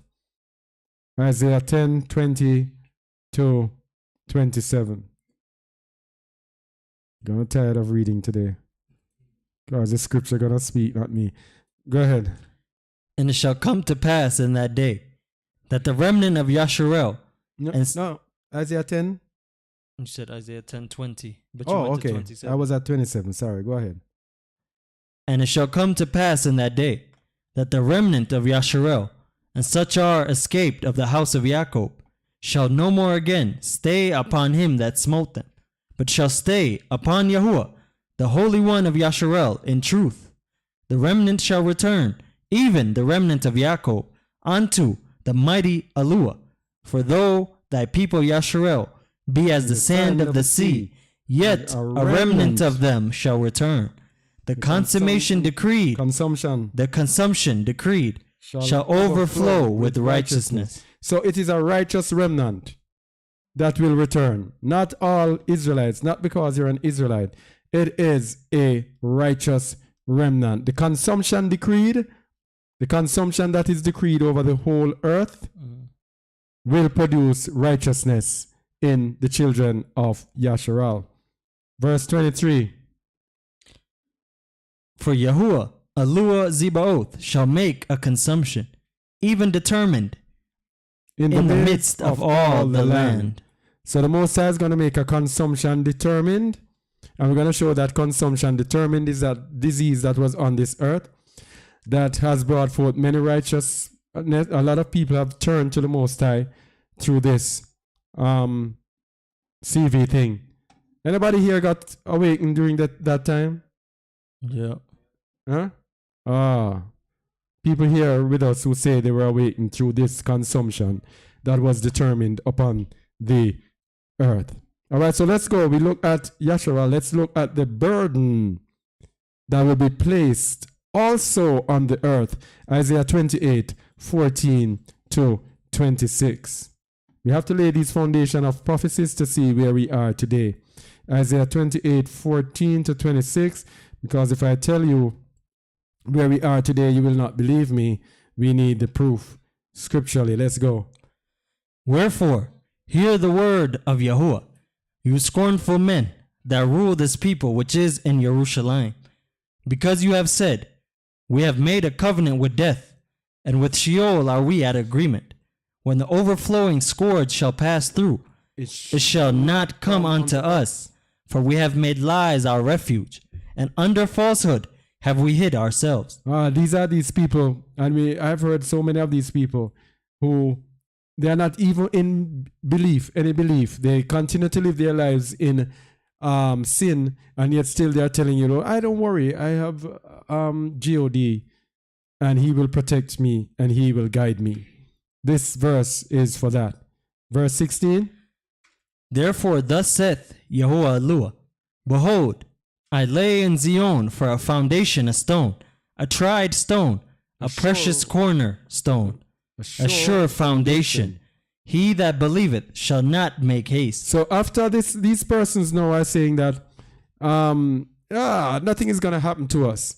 The Most High is telling us that I lay in Zion a cornerstone. You have to believe in him. And this cornerstone, who is this cornerstone? Yahusha HaMashiach. So if you are not a follower of Yahusha HaMashiach, how can you say that you are confident that the Most High will protect you? Verse 17. Judgment also will I lay to the line, and righteousness to the plummet, and the hail shall sweep away the refuge of lies, and the water shall overflow the hiding place. Go ahead. And your covenant with death shall be disannulled, and your agreement with Sheol shall not stand. When the overflowing scourge shall pass through, then you shall be trodden down by it. Then, because guess what? The stumbling stone is there, Yahushua HaMashiach. So if you are not following, believing in Yahushua Mashiach, when it comes, it's going to tread you down. So many people today, when you tell them what is happening, they are saying they're okay in Babylon. They're telling you they're okay. And people, you don't want to be a judge, but there are some times when you don't even need to judge. It's obvious. People are just not seeking the Most High, not serving Him, yet they are confident that He's going to protect them. This is Him telling you that He's not going to protect you. Verse 19. From the time that it goeth forth, it shall take you. For morning by morning shall it pass over, by day and by night, and it shall be a vexation only to understand the report. So what is that saying now? Huh? What is that vexation? The vexation is the overflowing scourge. So I am saying that it's going to protect me, yet I am not seeking any righteousness. I'm not seeking after Yahusha. The Most High is saying that from it comes, it's going to touch you first. That's what He's saying. And every move that it makes is going to be with you. Continue. For the bed is shorter than that a man can stretch himself on it, and the covering narrower than that he can wrap himself in it. For Yahuwah shall raise up as in Mount Perazim. He shall be wroth as in the valley of Gibeon, that he may do his work, his strange work, and bring to pass his act, his strange act.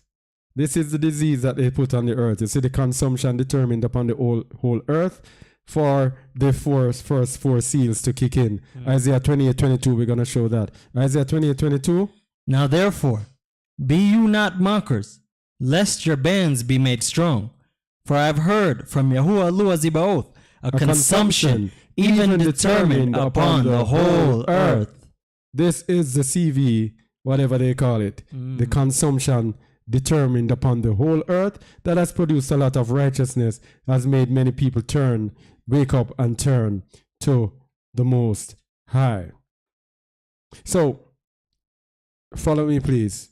When the consumption is upon the earth, then Pharmacia and the mark of the beast. The consumption was given upon the earth to allow Babylon to execute its sorceries, as it says in Revelation 18:23. Revelation 18:23. Read, please. And the light of a candle shall shine no more at all in thee, and the voice of the bridegroom and of the bride shall be heard no more at all in thee. For thy merchants were the great men of the earth, for by thy sorceries were all nations deceived. Thy merchants were the great men of the earth. No more. No greater manifestation of this than when that fellow by the name of B. Gates came out and started campaigning for that thing to go in people's bodies. The great men of the earth. All of a sudden, a man who helped to bring us these digital laptop devices that we are using and computers is now speaking on health, our health, and what is best to put inside of us. Thy merchants were the great men of the earth. These men are the richest. When you see a top 5 list for richest men in the earth, this Mr. Gates, Billy Goat, some people call him Billy Goat, Billy Gates, people use it because people have to use alias names in order for the algorithm not to bother them. So this Billy Gates person now speaking about things that you put in your body that determine life and death.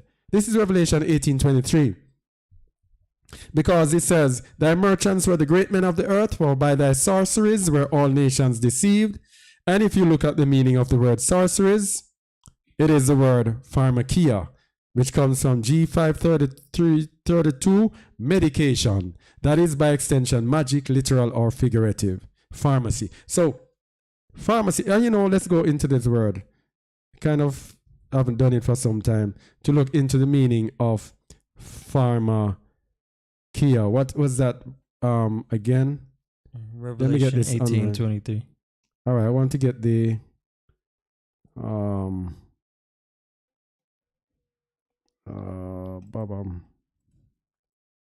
no. I'm trying to get this thing on screen. Bear with me, please. Oh yeah.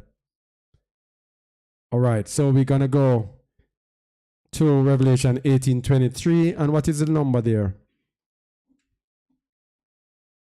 Revelation 18:23. G5331. All right, G53 what? 31. So G5331. Let's look at the meaning on the screen to show you. You see, if we had searched for this thing, I don't know, people in this world just live. When this thing came out and we decided to start digging into it, and we got the clues. G5331, Pharmacia. Look at the meaning there. Read the meaning, please. The use or the administering of drugs. The Use or the administering of drugs. people, this is the mark of the beast. It's drugs. It's not a microchip in your arm. It is drugs. The other one is poisoning, sorcery, magical arts, often found in connection with idolatry and fostered by it. People, often found in connection with idolatry and fostered by it. Atara, when we were speaking to the people online, did they, Atara, are you here? When we were speaking to the people online back in those days, what was their focus? Their jobs, their lives, their children, their this. What are their children going to eat? Often found in connection with idolatry. That is idolatry. They want to continue their lives as it is. They were focusing on achieving, focusing on that. Idolatry. And fostered by it. Yes, mortgage. I'm going to pay my mortgage. Car payment. The other one says it's a metaphor for the deceptions and seductions of idolatry. And that's fornication with Babylon. That's fornication. Look at this down there. The use or the administering of drugs. Pharmacia. And it comes from this. Let me see if there's more in G5332. If there's more info in it, sometimes there is, sometimes there's not. And I think there will be. Internet a little slow. G5332. Why are you so slow? All right. Pharmakios. That's the root word. From pharmakon, a drug. That is spell-giving potion. A what? A drug. That is a spell-giving potion. Down here it says a druggist, pharmacist, or poisoner. So people, this consumption that was determined upon the earth was to get people to take this mark of the beast in their arm. Now, if you want to know the beast, about the beast, we have an article on our website, Who or What is the Beast of Revelation 13. When you look at that, it's in detail as to who, what the beast is. And when you read that, people, you will get to understand more about the mark of the beast, because it says the mark of the beast. How are you going to know what the mark is if you don't know what the beast is? So we have to understand the beast. And when you understand the beast, everything gets easy to understand. All right? So, let me see now. So when the consumption is on the earth, then pharmakia. So let's go back to the four horses of Zechariah 6 again. Read from verse 6 to verse 8, please. The black horses which are therein go forth into the north country. Go forth into where? The north country. In north country, we're going to look at that. Continue. And the white go forth after them. And the grizzled go forth toward the south country. So what we want to understand now, the black horse goes to the north country. The white goes after the black horses into the north country. We're going to see and understand what that means and what it means for us today.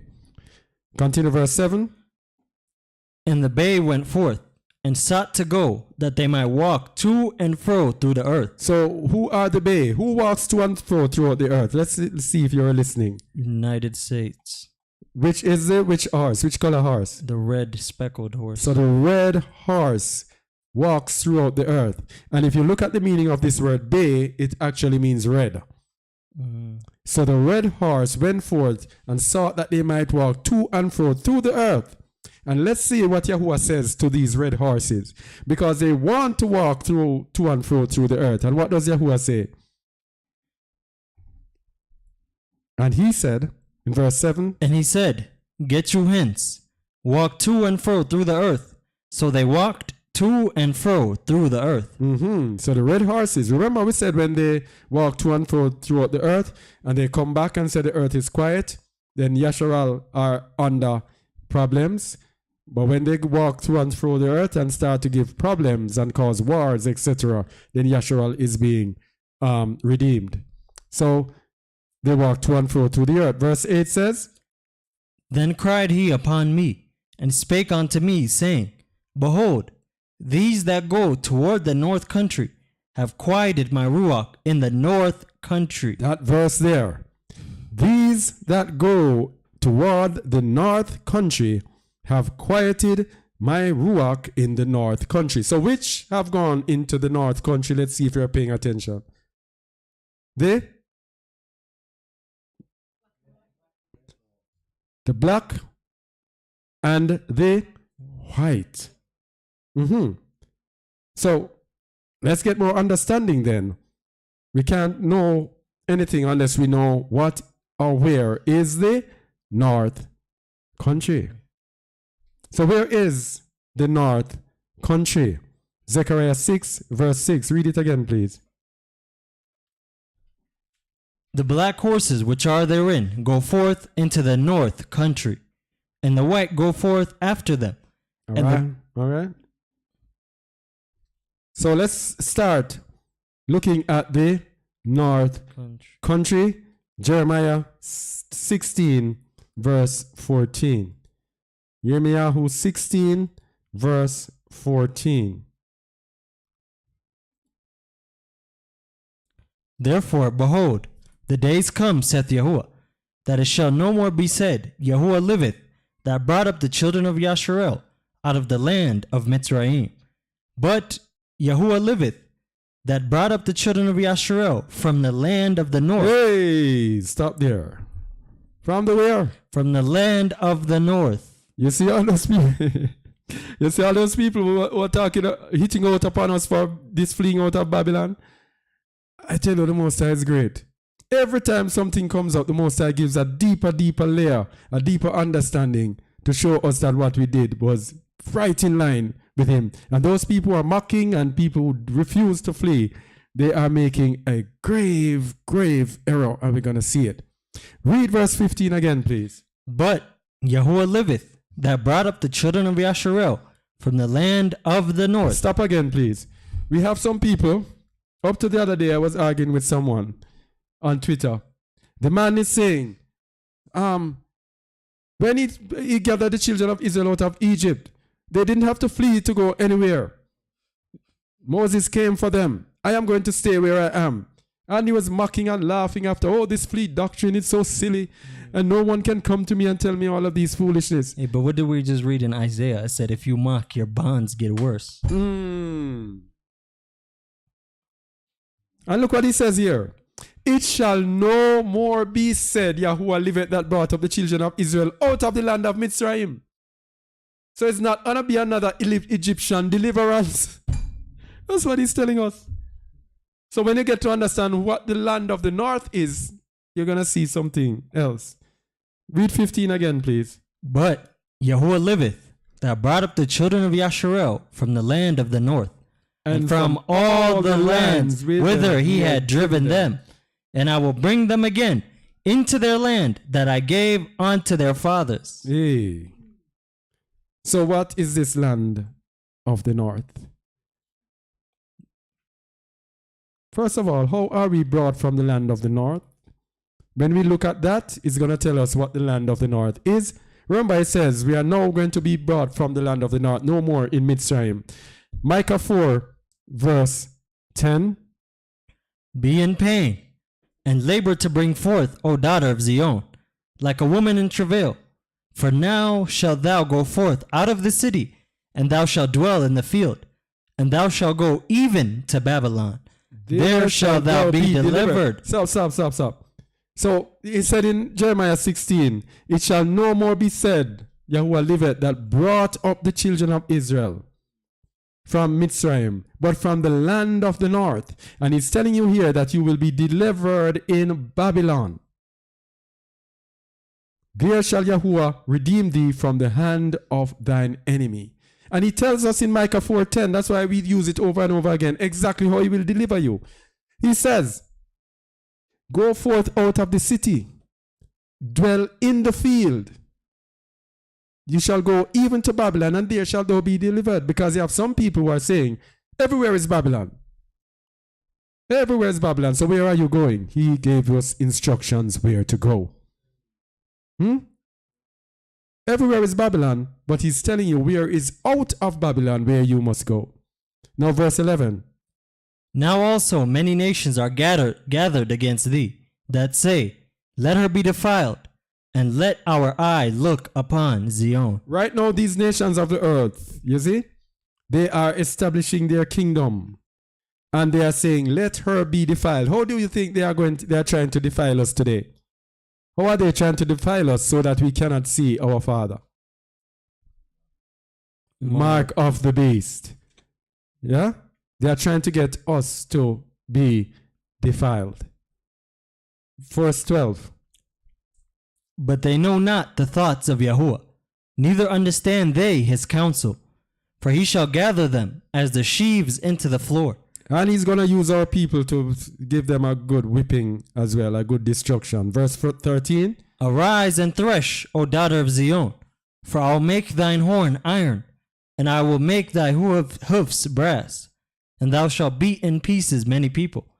And I will consecrate their gain unto Yahuwah, and their substance unto Yahuwah of the whole earth. All right. So where is this? I have some more information about this north country. Where is it? I didn't put it in. Let me see something again. Well, sometimes when you're dealing with these things, so much work. Sometimes. Bear with me, see if I can find it, because it's important that I get more understanding of the north country. 4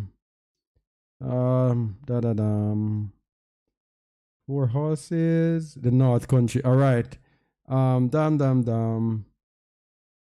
that's not where I went. I went somewhere else. All right. I don't know how they'll slip me. But anyway, let's see if I'll catch up with it.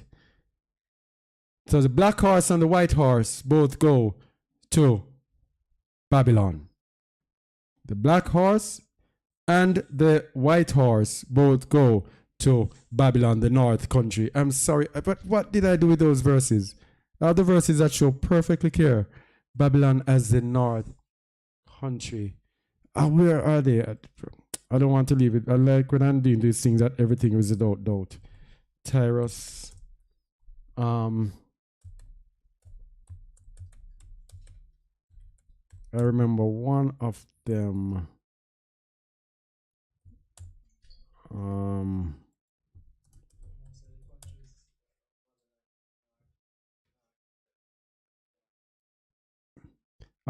Here's one. Yeah, most of the countries are.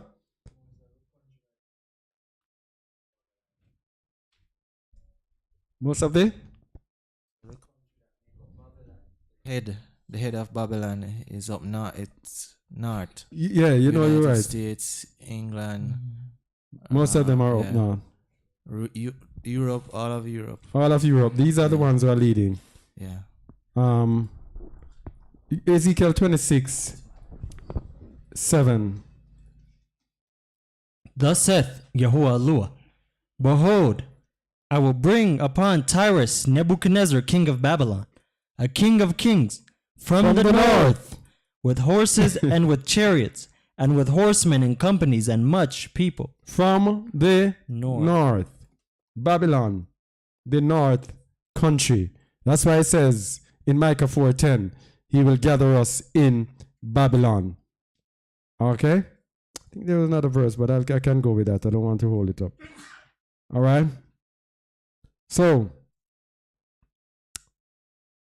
black horse and white horse both go to Babylon. Because remember, the black horse goes to the north country, Babylon, and the white horse goes after them. All right? So let's look, before we go into more detail of that, let's look at the 4 horns that scatter and 4 horns that will cast out the power of the Gentiles over the children of Israel. Zechariah 1 verse 18. What we are going to show, we're going to bring these prophecies into now. Show what's going to happen now. Verse 18. Then lifted I up mine eyes, and saw, and behold, 4 horns. Horns refer to power, basis of power, all right? Verse 19. And I said unto the Malachim that talked with me, What be these? And he answered me, These are the horns which have scattered Yehuda, Jerusalem, and Yasharel. All right, these horns, these powers which have scattered Yehuda, and we look, the 4 major powers that have scattered Yehuda over the years: Babylon, Assyria, Greece, and Rome. The Medo-Persians did not scatter them. The Medo-Persians were the ones who gave them back, sent them back into the kingdom to rebuild the temple. So it's the Assyrians that came in, because Assyrians scattered Yasharal. Verse 20. And Yahuwah showed me 4 carpenters. And then said I, What come these to do? And he spake, saying, These are the horns which have scattered Yehuda, so that no man did lift up his head. But these are come to fray them, to cast out the horns of the Gentiles, which lifted up their horn over the land of Yehuda, to scatter it. The 4 horns, the 4 powers Coming back. to cast out the horns of the Gentiles. The first 4 horses of Revelation 6, the 4 seals of Revelation 6 are the 4 powers that are going to cast out the power of the Gentiles and restore the rule of the children of Yasharal. So, what does each color horse represent? In the book of Revelation, red represents the color of war. The color of war. Zechariah 1 verse 8 to 17.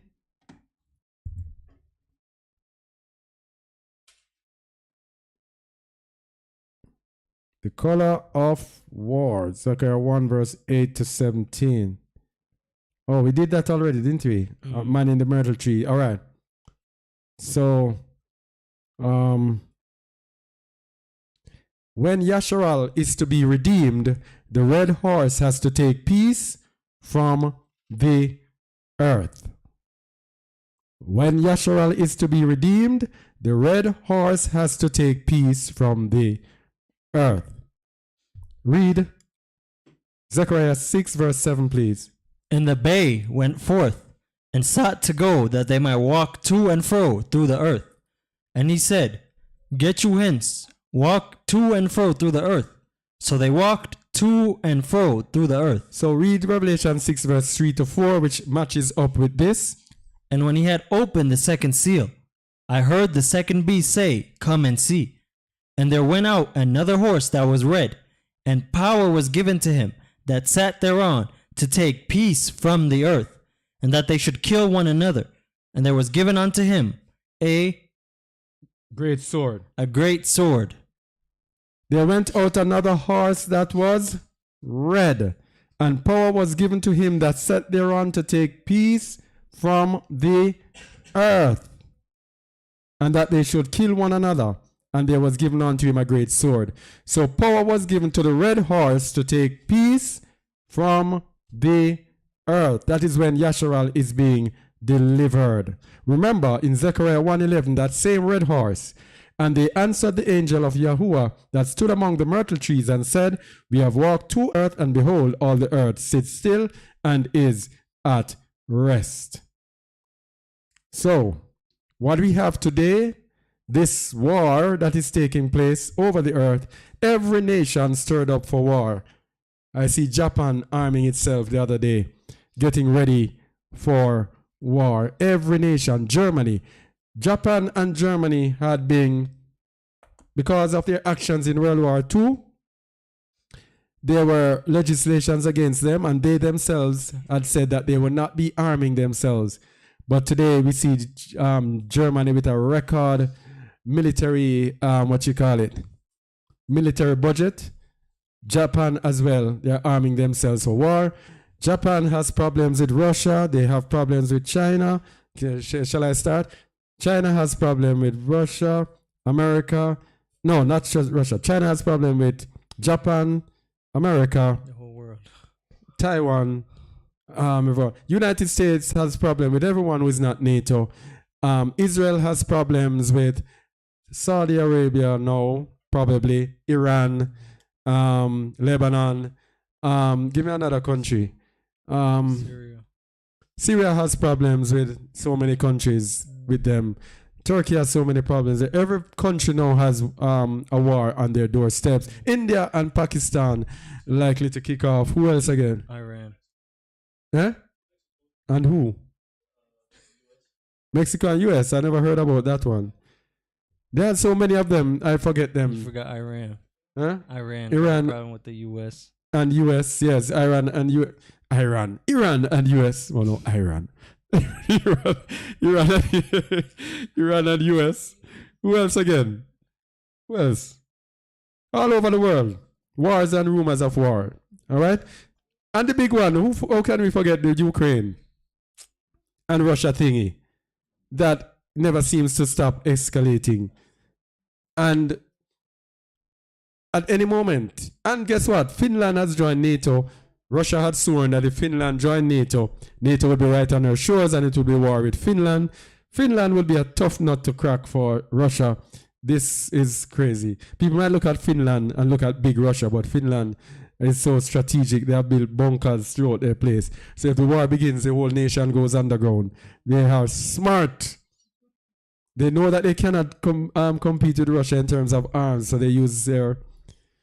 So it would be hard for Russia to deal with them. And they have other ways of protecting themselves. Anyway, that's another one. The Swiss, too. The Swiss. They have bunkers everywhere. They have the most bunkers in the world. I think. Yeah. But the Swiss have remained neutral.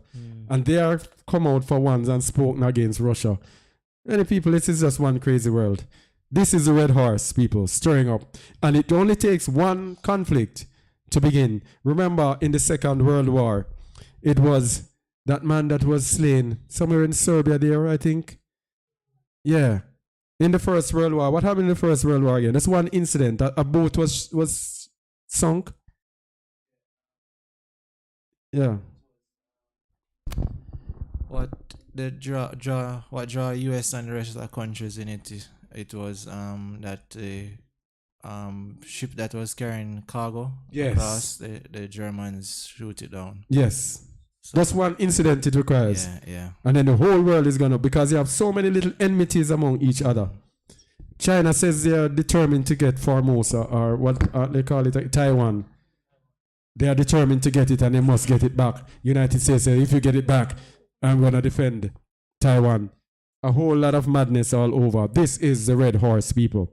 So we're gonna see with a red horse, because it tells you in Revelation 6 how the horses are going to go. Because the two horses for Babylon, let's look at them. The two horses for Babylon, the white and the black horse, will appease Alua's wrath in the north country. That's what Yahuwah says. Read Zechariah 6 and verse 8, please. The black horses, which are therein, go forth into the north country, and the white go forth after them, and the grizzled go forth toward the south country. Then cried he upon me, and spake unto me, saying, Behold, these that go toward the north country, have quieted my spirit in the north country. The north country we looked at is Babylon. So the black horse and the white horse have quieted his spirit in the north country. So we already previously before this, we looked at the white horse, which is this disease that they put upon us. So we see that the white horse contributes to Babylon. We're gonna look at that probably. Yeah. We're gonna look at that next. But read Jeremiah 50 verse 13, please. Because of the wrath of Yahuwah, it shall not be inhabited, but it shall be wholly desolate. Everyone that goeth by Babylon shall be astonished, and hiss at all her plagues. This is what it takes to quiet Yahuwah's ruach in the north country. Babylon must be an astonishment and desolate. Jeremiah 51 verse 9. We would have healed Babylon, but she is not healed. Forsake her, and let us go every one into his own country. For her judgment reacheth unto Shamayim, and is lifted up even to the skies. So this is what it takes to appease Yahuwah's wrath. Babylon has to be destroyed. So we looked earlier on sorcery, the mark of the beast. Daniel 2 verse 1. Let's look a little bit more at Babylon and sorcery to get us to the understanding of how deeply entrenched sorcery is in Babylon and how important it is for Babylon's control to be using sorcery. Daniel 2 verse 1 to 2.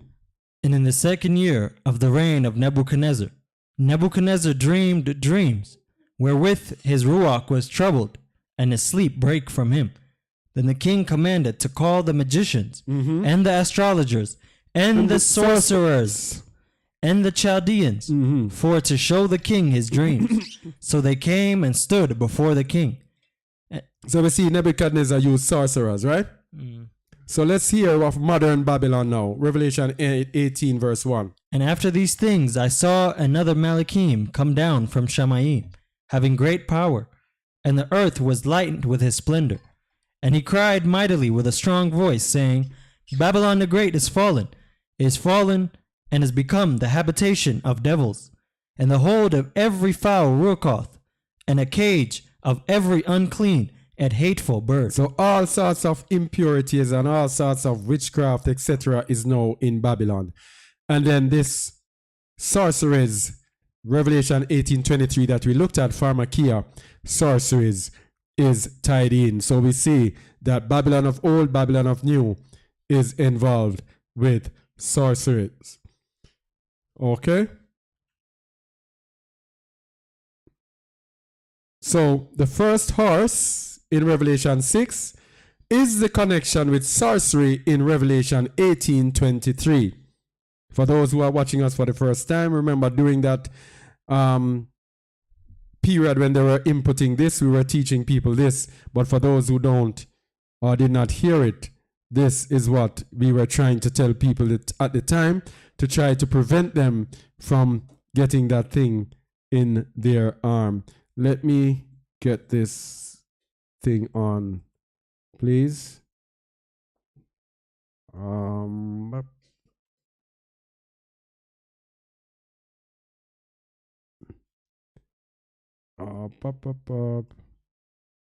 Get myself in the television. All right. So, Revelation 6 verse 1. And I saw, when the Lamb opened one of the seals, and I heard, as it were the noise of thunder, one of the four beasts saying, Come and see. And I saw, and behold, a white horse, and he that sat on him had a bow, and a crown was given unto him, and he went forth conquering and to conquer. So this is a consummation that was determined upon the earth. We won't go into it much. We have dealt with it so many times on our videos. You can go back and watch one of our old videos on the mark of the beast. We even had videos that concentrate on explaining this verse to itself. You can go back. We have a video called What Does It Mean to Take a Mark in the Right Hand or in the Forehead. We have several mark of the beast, so many mark of the beast. As a matter of fact, we have a playlist on Just a Word called Mark of the Beast, which explains all of this. But the white horse The crown that was given, the word crown, the etymology of crown is actually corona. So a corona was given unto him, and he went forth conquering and to conquer. So they conquered the world with the corona, with the crown. And this matches in with Revelation 18:23, by the sorceries were all nations deceived. This is the deception, the CV disease that came upon the earth that they used to get us to take the mark of the beast. And there are many people, again, of course, who will tell you that the mark of the beast, I remember at the time, people saying, oh, we are going to know what the mark of the beast is. God will not be so wicked as to not let us know. He is going to let us know what the mark of the beast is. Read Revelation 19:20, please.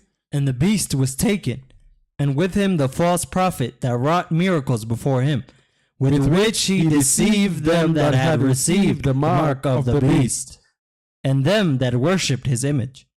These both were cast alive into a lake of fire burning with brimstone.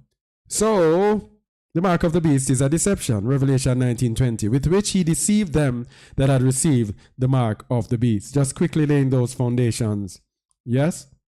So, remember, the white horse follows the black horse into the north country, Babylon. Coronavirus, oops, the white horse follows the black horse into Babylon and help destroy the economy. Black horse of Revelation 6. This was what you said the other day. Amikai said it the other day. If you have a sickness that had the world shut down for about a year or whatever, how do you expect the economy to be good? This is what it's talking about in Zechariah when it says the white horse followed the black horse.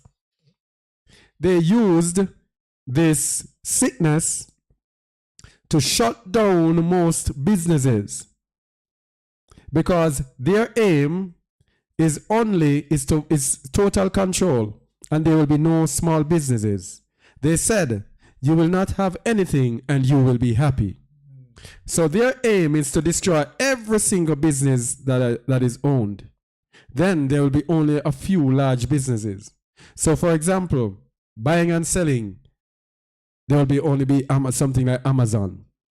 So everybody in the world that wants to buy will buy in one place. That's their aim. So they use the sickness to commence the destruction of many businesses. If you look in many towns, you will see many businesses that have closed down. Many businesses, small businesses, because they just they did not have the capital to rebound from the problems that they went through. Huh? 1 year of locking down. Everything comes to an end. All right? So let's look. We're looking at the black horse now. Let me put this thing in there so you can see me coming up.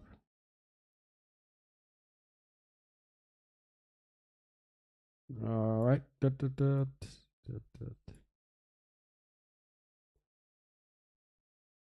All right. So we said the white horse followed the black horse. Let's read about the black horse now. Revelation 6 verse 5. We finally reached to the black horse. People, Revelation 6 verse 5. When he had opened the third seal, I heard the third beast say, come and see. And I beheld, and lo, a black horse, and he that sat on him had a pair of balances in his hand. What is the importance of balances? Look over to the right. Balances signify merchandising. Hosea 12 verse 7. He is a merchant. He's a what? A merchant. Continue. The balances of deceit are in his hand. He loveth to oppress. That's it. He is a merchant. So when we see he that sat on him had a pair of balances in his hand, this refers to merchandising, which is buying and selling. So this is a black horse. It has to do with merchandising. Verse 6. And I saw, and behold, a white horse. No. Revelation 6:6. Over back on the left. Oh, my bad. And I heard a voice in the midst of the 4 beasts say, a measure of wheat for a penny, and 3 measures of barley for a penny, and see thou hurt not the oil and the wine. So, merchandising. Where does modern day merchandising take place? Buying and selling on the stock exchange. Verse 6 is the stock exchange. A measure of wheat for a penny, 3 measures of barley for a penny, and see thou hurt not the oil and the wine. All of these commodities here are traded on the stock exchange. All of them. So the black horse, dealing with merchandising, deals with the economy. So they come with the white horse, which is their sickness, which they send to weaken the economy and to weaken everything, and to get them to give out their mark of the beast, and to get them to have control so that they now can control the entire place. After they do that, then there is going to be a collapse. The black horse, remember we said black refers to what? Death, destruction, darkness, mourning, famine, all of those things. Yes? All of those things it refers to. This is where we're at, people. This is what we are teetering on. The United States dollar is not backed by anything except a perceived value. It's not backed by gold. It's just backed by what they say it values. This is a currency that everybody in the world holds. Now imagine if that currency collapses. If it becomes worthless. People save in the bank in US dollars. People get money from US dollars. I'm telling you, people, you got to take your money and you do something that is going to ensure that you can survive without money. You see, before, the United States was so heavy in backing their dollar. If a nation tried to threaten their dollar before, they would go to war. Gaddafi proposed an African currency backed by gold. What did they do to Gaddafi? R.I.P. Huh? They took him out. Yeah, anyone who threatens them, they destroy their nation. Now, all of a sudden, we hear this drop in the US dollar, this, and the United States is not saying anything. You know what the US is doing in the background? Setting up digital currency. Mm-hmm. Fed now. Fed now.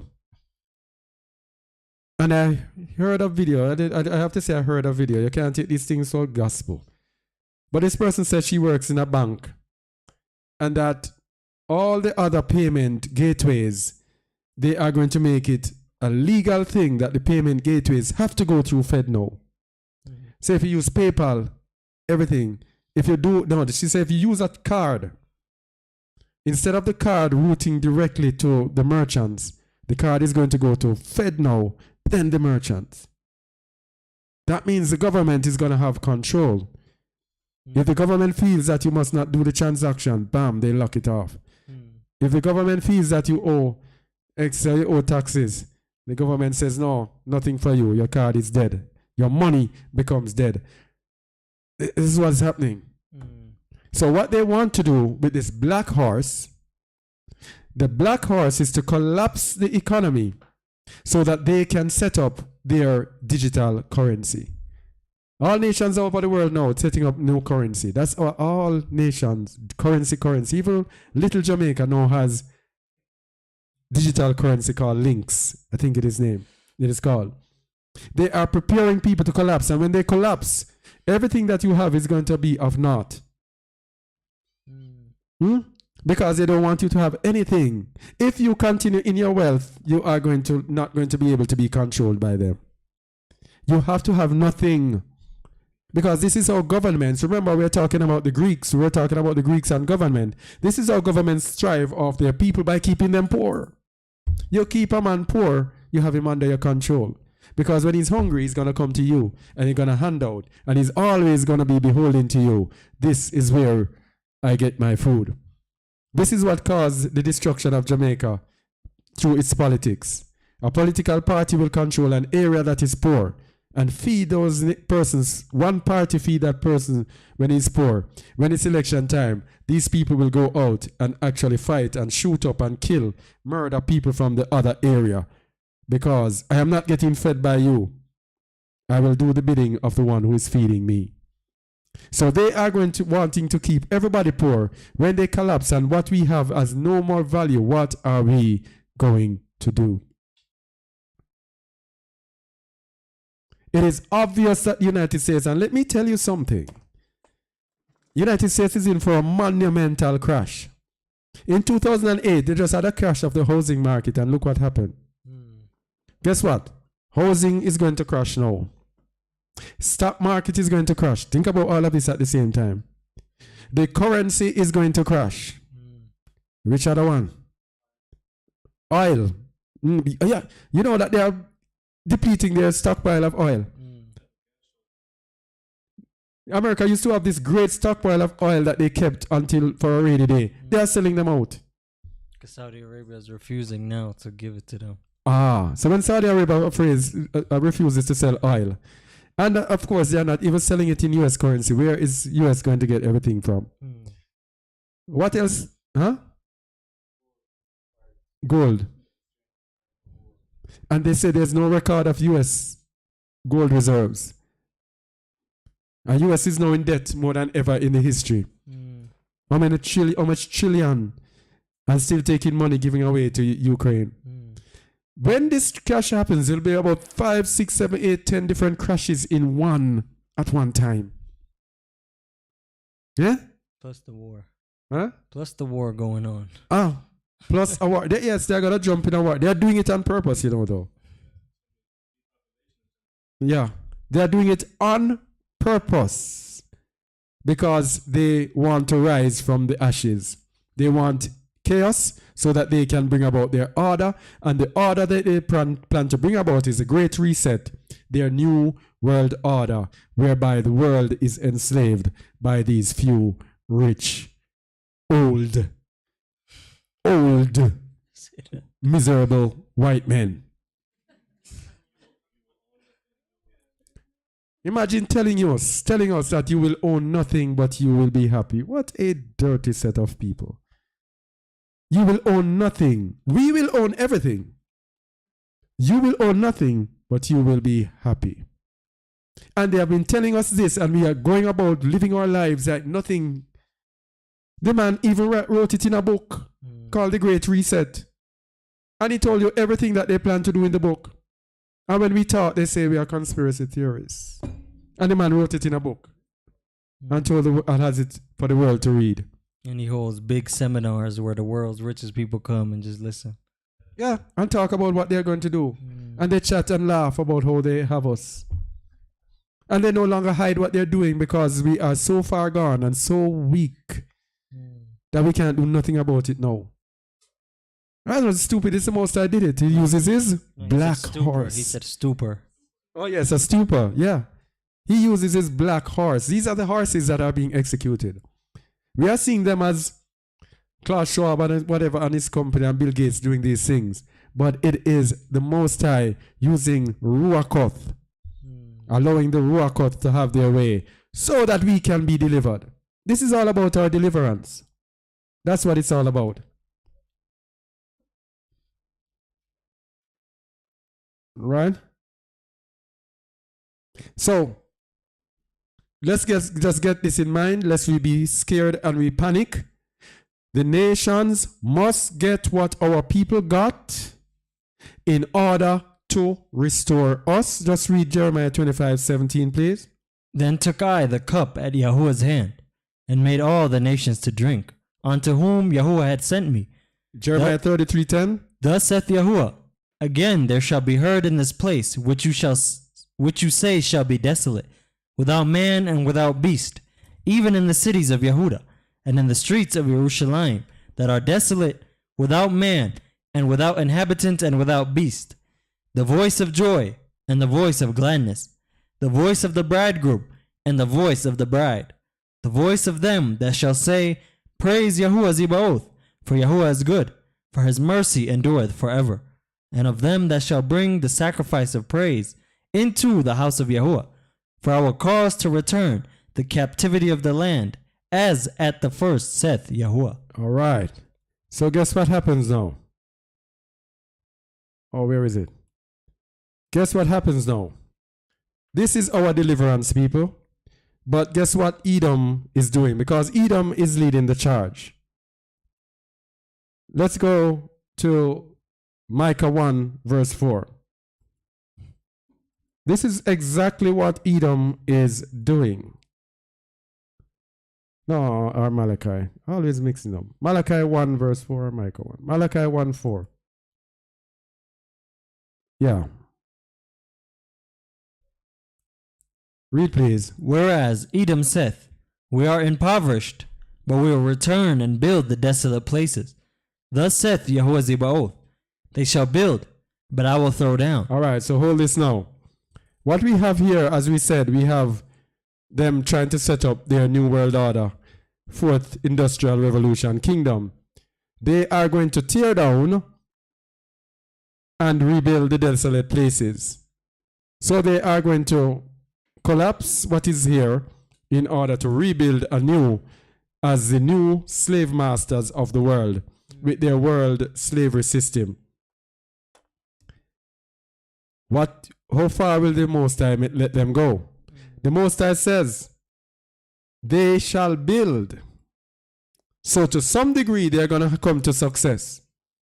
They shall build. But what did the Most High say? I will throw down. So, in Revelation 18, it tells us about the total destruction of Babylon. As to how far the Most High will allow them to build,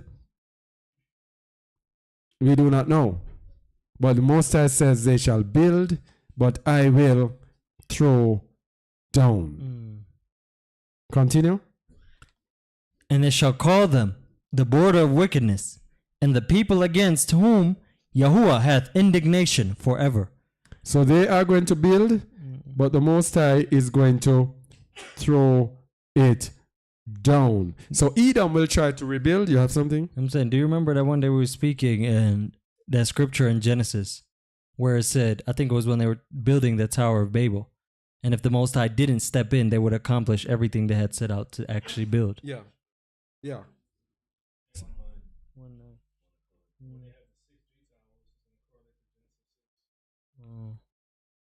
Huh? Yeah, but use the mic, please, because the people are not going to hear.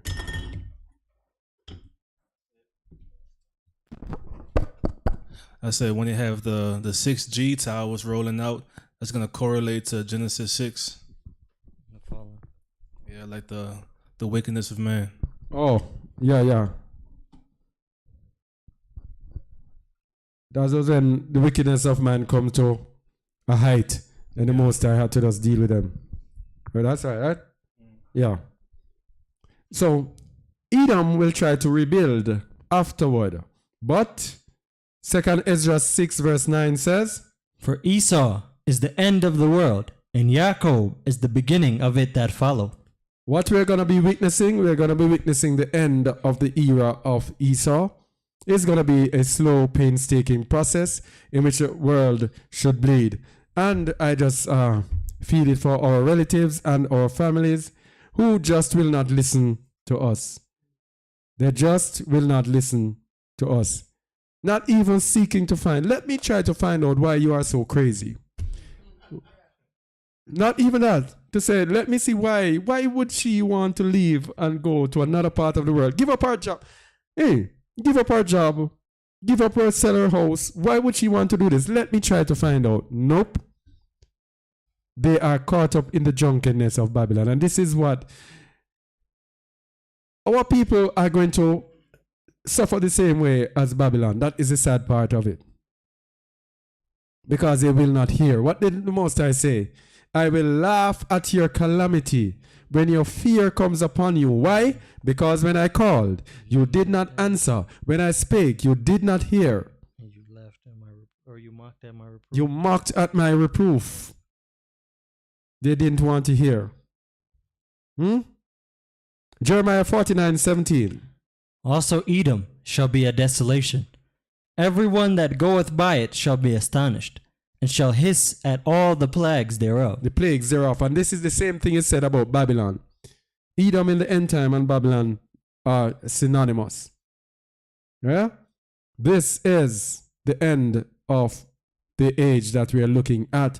The white horse has already kicked off with the CV thing, that the sickness. The red horse is active right now. They are taking peace from earth little by little. Everything does not happen at once. It takes time. So we see that war in Ukraine, war bells all over. Pretty soon, all over, the war will kick off. So is this where Mashiach spoke about you will hear rumors of wars? Yes. We are hearing rumors of war. So when it kicks off all over the earth, imagine with everything that is happening in this world. I mean, even the housing market in the United States, a few companies are buying up all the real estate. You know that? It's very, very expensive now to buy a house or even rent in certain areas. Everything is reaching to a point. But guess what? They're going to use one thing on the stick. You know, when they pile up rubbish, and they might just throw a little thing on the top and boom! Everything does collapse. They're going to put that little thing that they threw on top, and everything is going to happen one time. And that's what it says in the scripture. It says, when you think it is peace and safety, sudden destruction, like travail upon a woman with child. Yes? Everything is going to happen. And for us, it is the time of Jacob's trouble. Jeremiah chapter 30.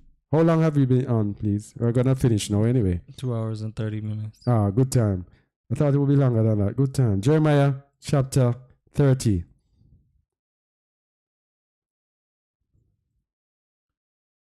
The word that came to Yirmiyahu from Yahuwah, saying, Thus speaketh Yahuwah Eluah of Yasharel, saying, Write thee all the words that I have spoken unto thee in a book. For lo, the days come, saith Yahuwah, that I will bring again the captivity of my people Yasharel and Yehuda, saith Yahuwah, and I will cause them to return to the land that I gave to their fathers, and they shall possess it. All right, so what were we saying? We were saying that what we are witnessing in this end time, it is the deliverance of our people. But it comes at a cost. Continue. And these are the words that Yahuwah spake concerning Yasharel and concerning Yehuda. For thus saith Yahuwah, we have heard a voice of trembling, of fear, and not of peace. You see? Right before we are delivered, we're going to have a voice of fear. Continue. Ask ye now, and see whether a man doth travail with child. Wherefore do I see every man with his hand on his loins, as a woman in travail, and all faces are turned into paleness. Alas! Alas, for that day is great, so that none is like it. It is even the time of Jacob's trouble, but he shall be saved out of it. For it shall come to pass in that day, said Yahuwah Zabaoth, that I will break his yoke from off thy neck, and will burst thy bonds, and strangers shall no more serve themselves of him. But they shall serve Yahuwah their Eluah, and Dawid their king, whom I will raise up unto them. Therefore, fear thou not, O my servant Jacob, saith Yahuwah, neither be dismayed, O Yasharel. For lo, I will save thee from afar, and thy seed from the land of their captivity. And Jacob shall return, and shall be in rest, and be quiet, and none shall make him afraid. Continue. For I am with thee, saith Yahuwah, to save thee. Though I make a full end of all nations, whether I have scattered thee, yet will I not make a full end of thee, but I will correct thee in measure, and will not leave thee altogether unpunished. Continue. For thus saith Yahuwah, thy bruise is incurable, and thy wound is grievous. All right, so it's a time of Jacob's trouble. So, what is going to happen is the destruction of Babylon, and that is what we're going to end with. And anyone here who feels sad about this destruction, it means you're in the wrong place. You should be happy for all of this to happen as the order is changed. The book of Zion, Revelation 18, starting at verse 1. The great destruction of Babylon. This is what will take place through the instrumentality of the 4 horses of the book of Revelation. And after these things, I saw another Malachim come down from Shamayim, having great power, and the earth was lightened with his splendor. And he cried mightily with a strong voice, saying, Babylon the great is fallen, and become the habitation of devils, and the hold of every foul Rukoth, and a cage of every unclean and hateful bird. For all nations have drunk of the wine of the wrath of her fornication, and the kings of the earth have committed fornication with her, and the merchants of the earth are waxed rich through the abundance of her delicacies. All nations, yes? Continue. And I heard another voice from Shamayim saying, Come out of her, my people, that you be not partakers of her sins, and that you receive not of her plague. This is the instruction that we are actually ignoring. Now, if you see in the book of Revelation, the end time prophecy of before the return of Pharmacia, and it's telling you to come out of her. And you are saying, no, I am not coming out of her. Huh? I must stay in, but it's in book of Revelation where the book is almost finished. So where the book is almost finished, it's telling you to come out, and you are rejecting it or ignoring it. What is wrong with our people? Verse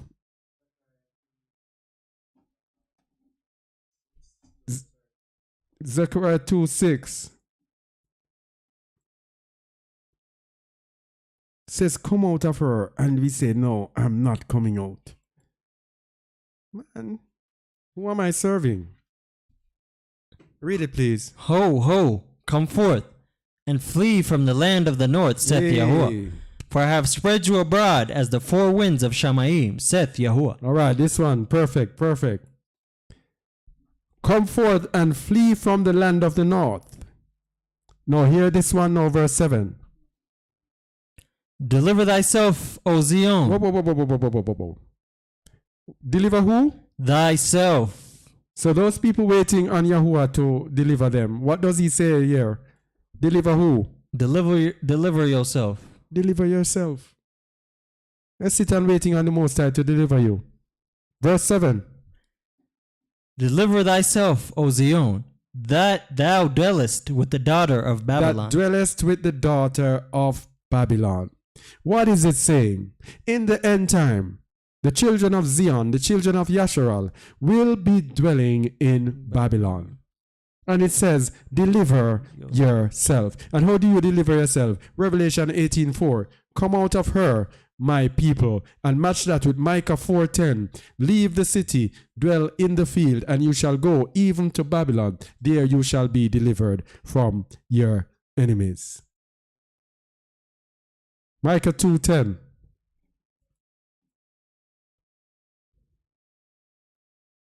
Yes. Arise ye and depart. And do what? Depart. No. Stop before depart. It says arise.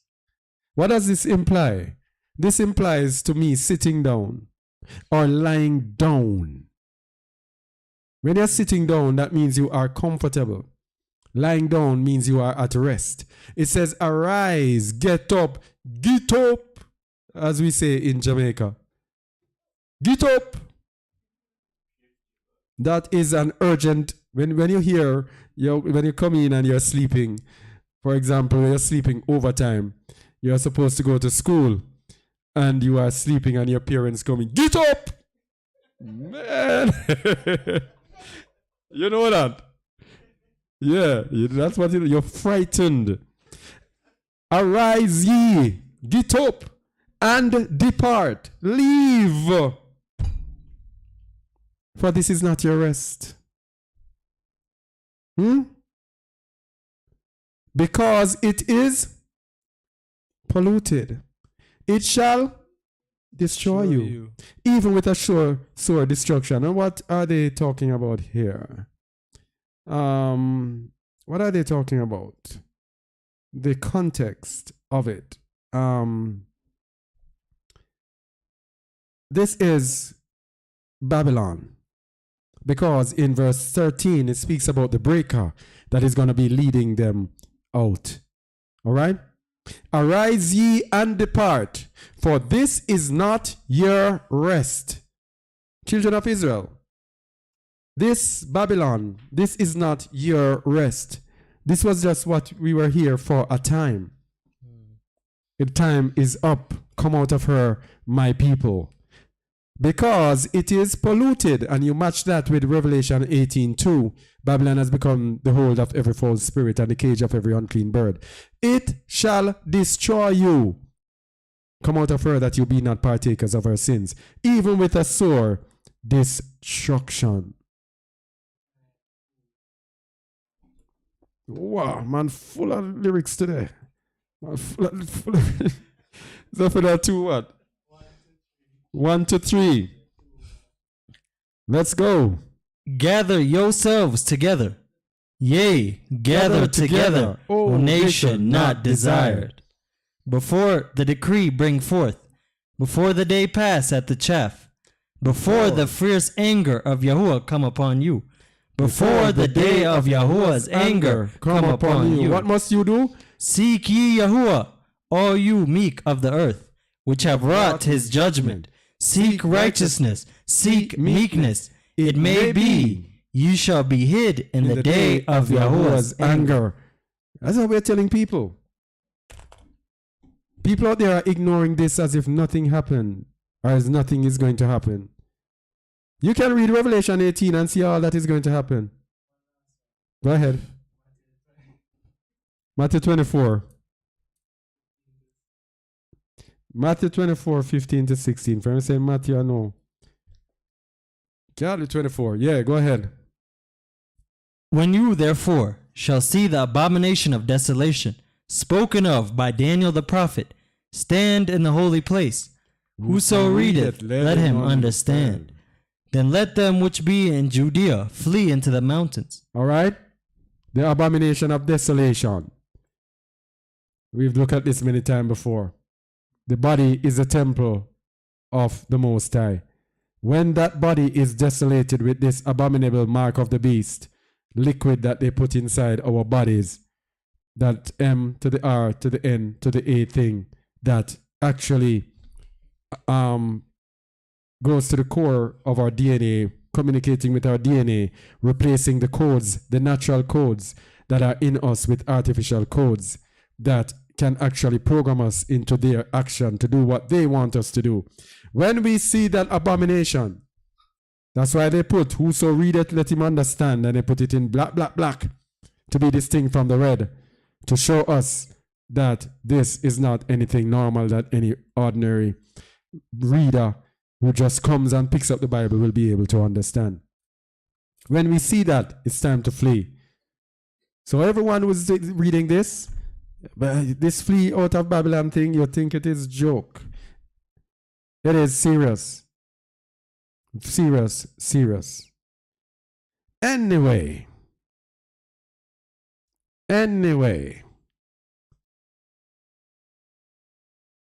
If there are any questions in the chat, please leave them. Please. We have a playlist, Flee Out of the Midst of Babylon. I think probably I'll share that. Let me see if I can find it. in the meantime. Are there any questions? Let me see if I can find it in the meantime. Playlist. Your channel. I'm going to place that in the chat. Somebody had asked what/who was the grizzled horse? Okay, I'm gonna try to answer that. Where is that Flee Babylon thingy? Da Vinci of the creation, mark of the beast, one where the true location. That's where flee. Here it is. Flee out of Babylon. We are going to put up that playlist here in the chat. Flee out of the midst of Babylon. If you have any questions, please leave them in the chat.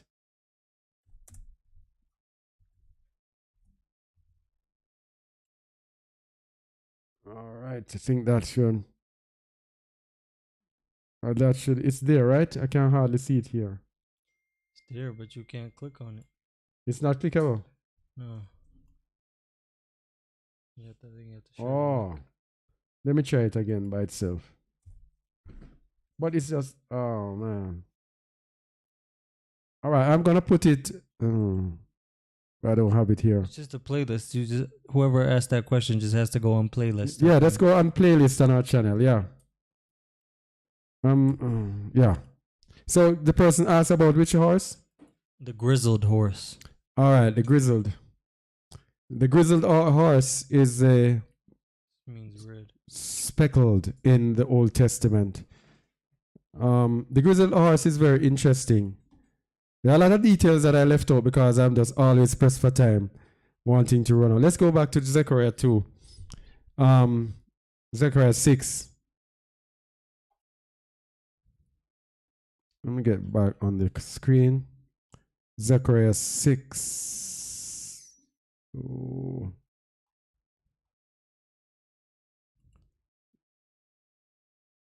All right.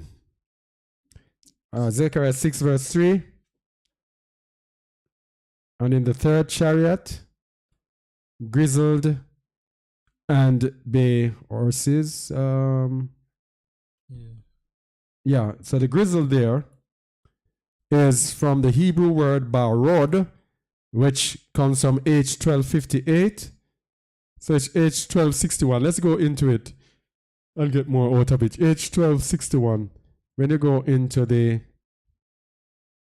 blue letter, you get more out of it. H1261.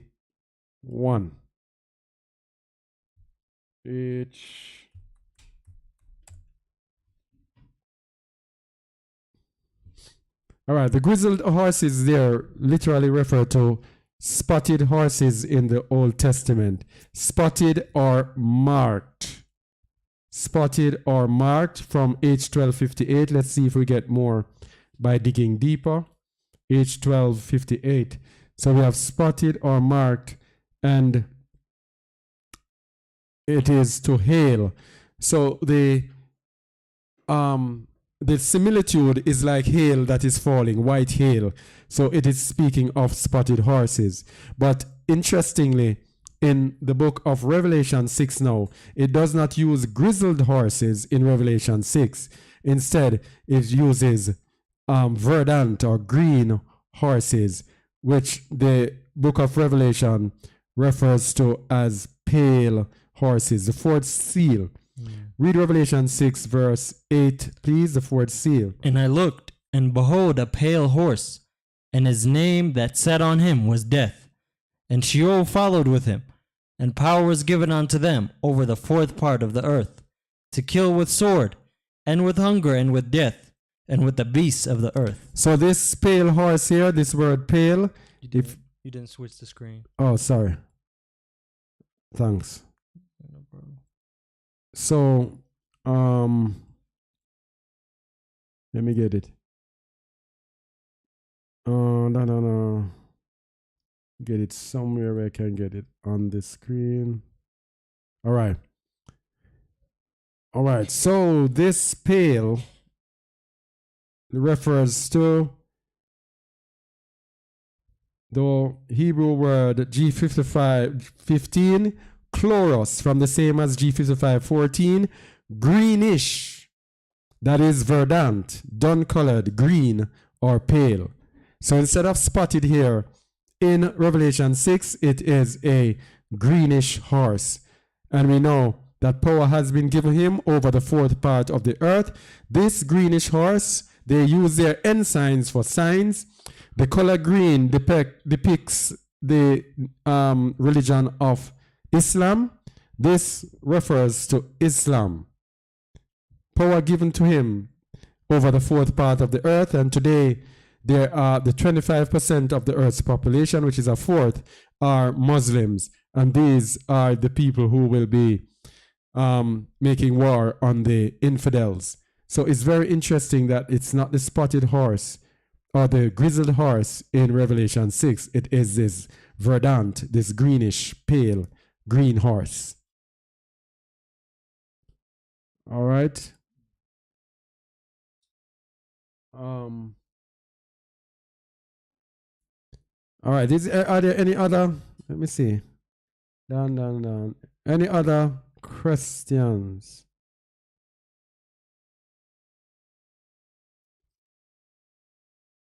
Someone says several countries in Africa at war with one another. I don't know about that.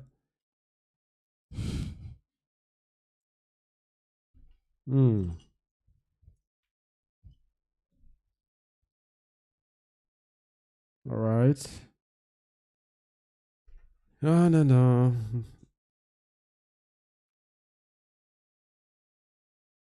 I'm just looking if there are any questions. Somebody says, so how can one recover from taking a shot? It's a whole different. And someone was referring to using what? Somebody was saying fasting and praying, anything is possible. Read upon the healing power of pulsed magnetic fields at bobbeck.com, BOBBECK.com.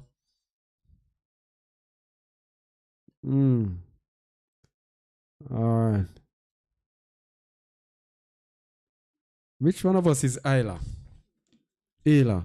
Etana. Yeah? Etana. Oh. All right. All right. And then Lioness 1 cannot wait to leave Babylon. What's the recommended location?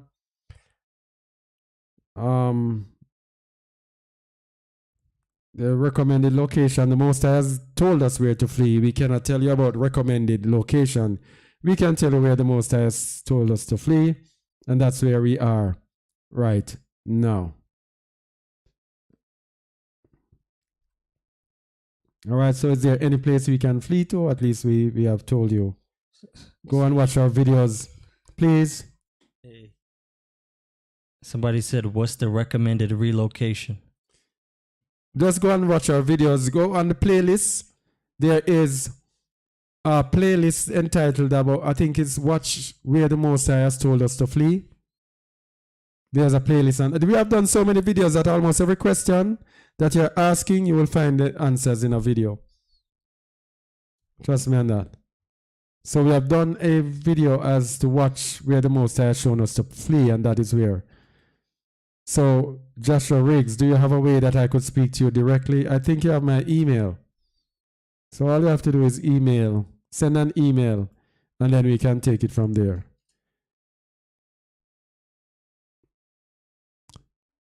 Okay. So I guess that is where we are at today. There seems to be no more question. You were given the time for questions, so that's it. The Black Horse coming soon to a neighborhood near you. That was so funny, but we have to get ourselves prepared, people. We cannot be knowing and going and telling everyone. We will be like hypocrites.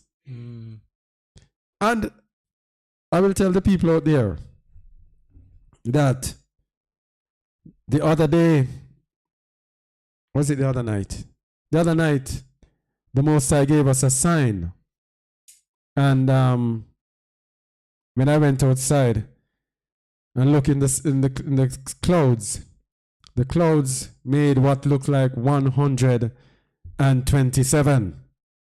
127.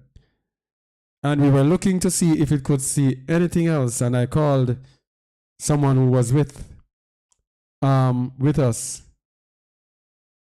Someone who was with us. And I said, what does that look like? And she said, it looks like numbers. And I looked at the one on the right, it looked like a 7. The one in the middle looked like a 2. And the first one looked like a 1. I have the photo on my phone. And that was 127. So guess what I did? I tried to figure out what is the meaning of the number 127. What is the meaning of 127? And lo and behold, it took us again to the biblical meaning, because you know those people in the world with their gematria, they have their evil numbers. So the Bible meaning of H127, this is what the Most High says. The 127 that was in the sky, the H127 comes from H119. It is a Hebrew word, Adamah, and it means lands, earth, ground, country, husbandman,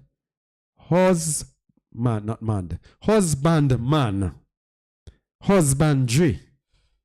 In other words, the Most High was giving us a sign that we need to pay attention to the land, working the land and husbandry, because the clouds was right over the land that we farm.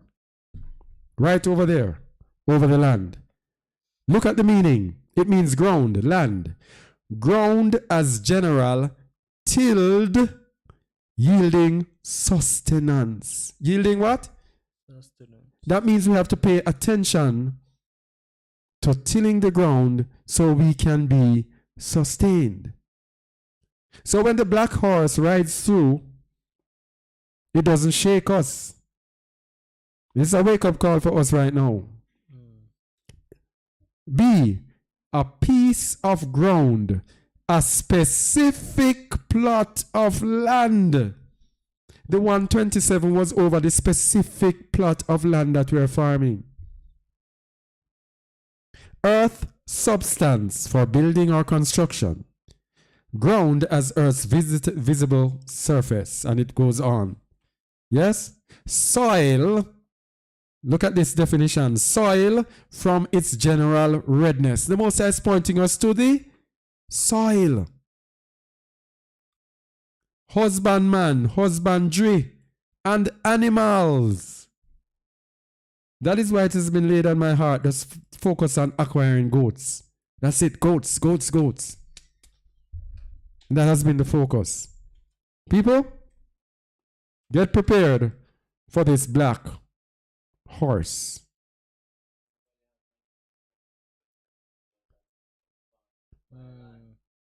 We say that on the mic, please. ABC. So, on the mic, please. This is ABC. Very important. Yeah, so if anybody have money in their account, it's best to take it out and buy land and start doing farming and buying animals. That's the best thing. That's how to survive. Out of the midst of Babylon. Yeah, out of the midst of Babylon, not in Babylon. Yeah. But there isn't any land and anything to do farming in Babylon still. Yeah. The midst of Babylon. Yeah. It's a concrete jungle. Yeah, but even when you're in the country, you can still be in the midst of Babylon. Yeah. Depending on the system. Remember, it's a system. Mm-hmm. When you depend on the system, you're buying and you're selling, your supermarket, you're this and you're that. Yeah. We have to, start weaning ourselves to take ourselves away from the supermarket as much as possible. So when we reach to a point when we have the mindset and the ability to exist without it, when that black horse moves through and everything is crushed and everybody says, what are we going to do with everything? We'll be kicking back and say, we're used to this. We got this. Self-sustenance. Self-sustenance, as the thing says. How do you buy land in Africa? You don't. The Most High provides it. Yeah. How much? As much as you can. Yes. As he has provided for us bountifully in terms of land. Yeah? Bountifully, we have more land than we can work. We have access to more land than we can work. So we got to get working. Got to get moving. Okay? Alrighty. So I'm glad we're done with this. Every week I'm finished with this teaching. I'm happy because it's such a burden every week to put this thing together and to, you know what I mean? Anyway, part of the job, part of the journey. That's how it is. All right. So thank you all for being here with us. And only hope this brought some more insights and understanding. We use some different things that we use from the past to build them together, to put them together to show to show the prophecies. And by bringing them together, it actually shows us that the foundation that we have built is sound, because every time something else is added to it, we don't have to remove anything. We just keep building and building. Okay? So please like, comment. Please, not many people comment. Please like. You cannot be on this and not liking this if you like it. Okay? And share our videos so that we can keep this word going out. This channel is not for everyone. It is for those who are looking to go down the narrow path, the narrow way that leads to life. Because we are suicidal people who are seeking after Yahuwah to our own hurt. This is who it is for. So if you find value and you know someone like that, please share it with them. The words that we speak, we know they are not nice. Very hard for people to fathom. And we know and we understand. But we have to do it. We have to speak the truth. It is up to you for what you do with it. Many people have come with us. Many people, by the time they hear the hard words, bam, they're gone. But we understand it is not easy. So we have to be, like, as Amir Shiak said, and deny ourselves. That's just the way it is. All right? All right. All praises to the Most High. Thank you, Kimberly. All right. Shout out to everyone who was here. Who is that L Green person? I know that person. Lioness Swan. Steve Prakia. I know Yafa. Joshua Riggs. Donald Dunn. Shout out to you. Michael. Nor W. Shalom. Ratcliffe. Wagwan. Shalom. My sultry sounds. Thank you for helping us with the moderation. Who is this person called Hassad? Think I know that person as well. And Namsa Malamula, shalom. Kerry McGee, shalom. Jamal. I haven't heard from Jamal in a while. What's going on, Jamal? I think he's on the Zoom. He's on the Zoom? Yeah. That's good. And Yason, shalom. Kimberly, Beverly Williams, Denise Fisher, Maim Yasharal, Brian Binoe, or Bino,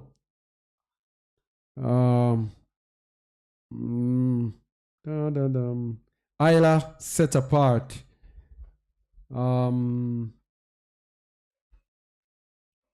Joshua Riggs, did I say that? Eliana, nice to see you. Ruth Zuni from over there, South America, shalom. All right. All right, that's it. Shalom, everyone. Until next time. Thank you for being with us. Shalom. Shalom.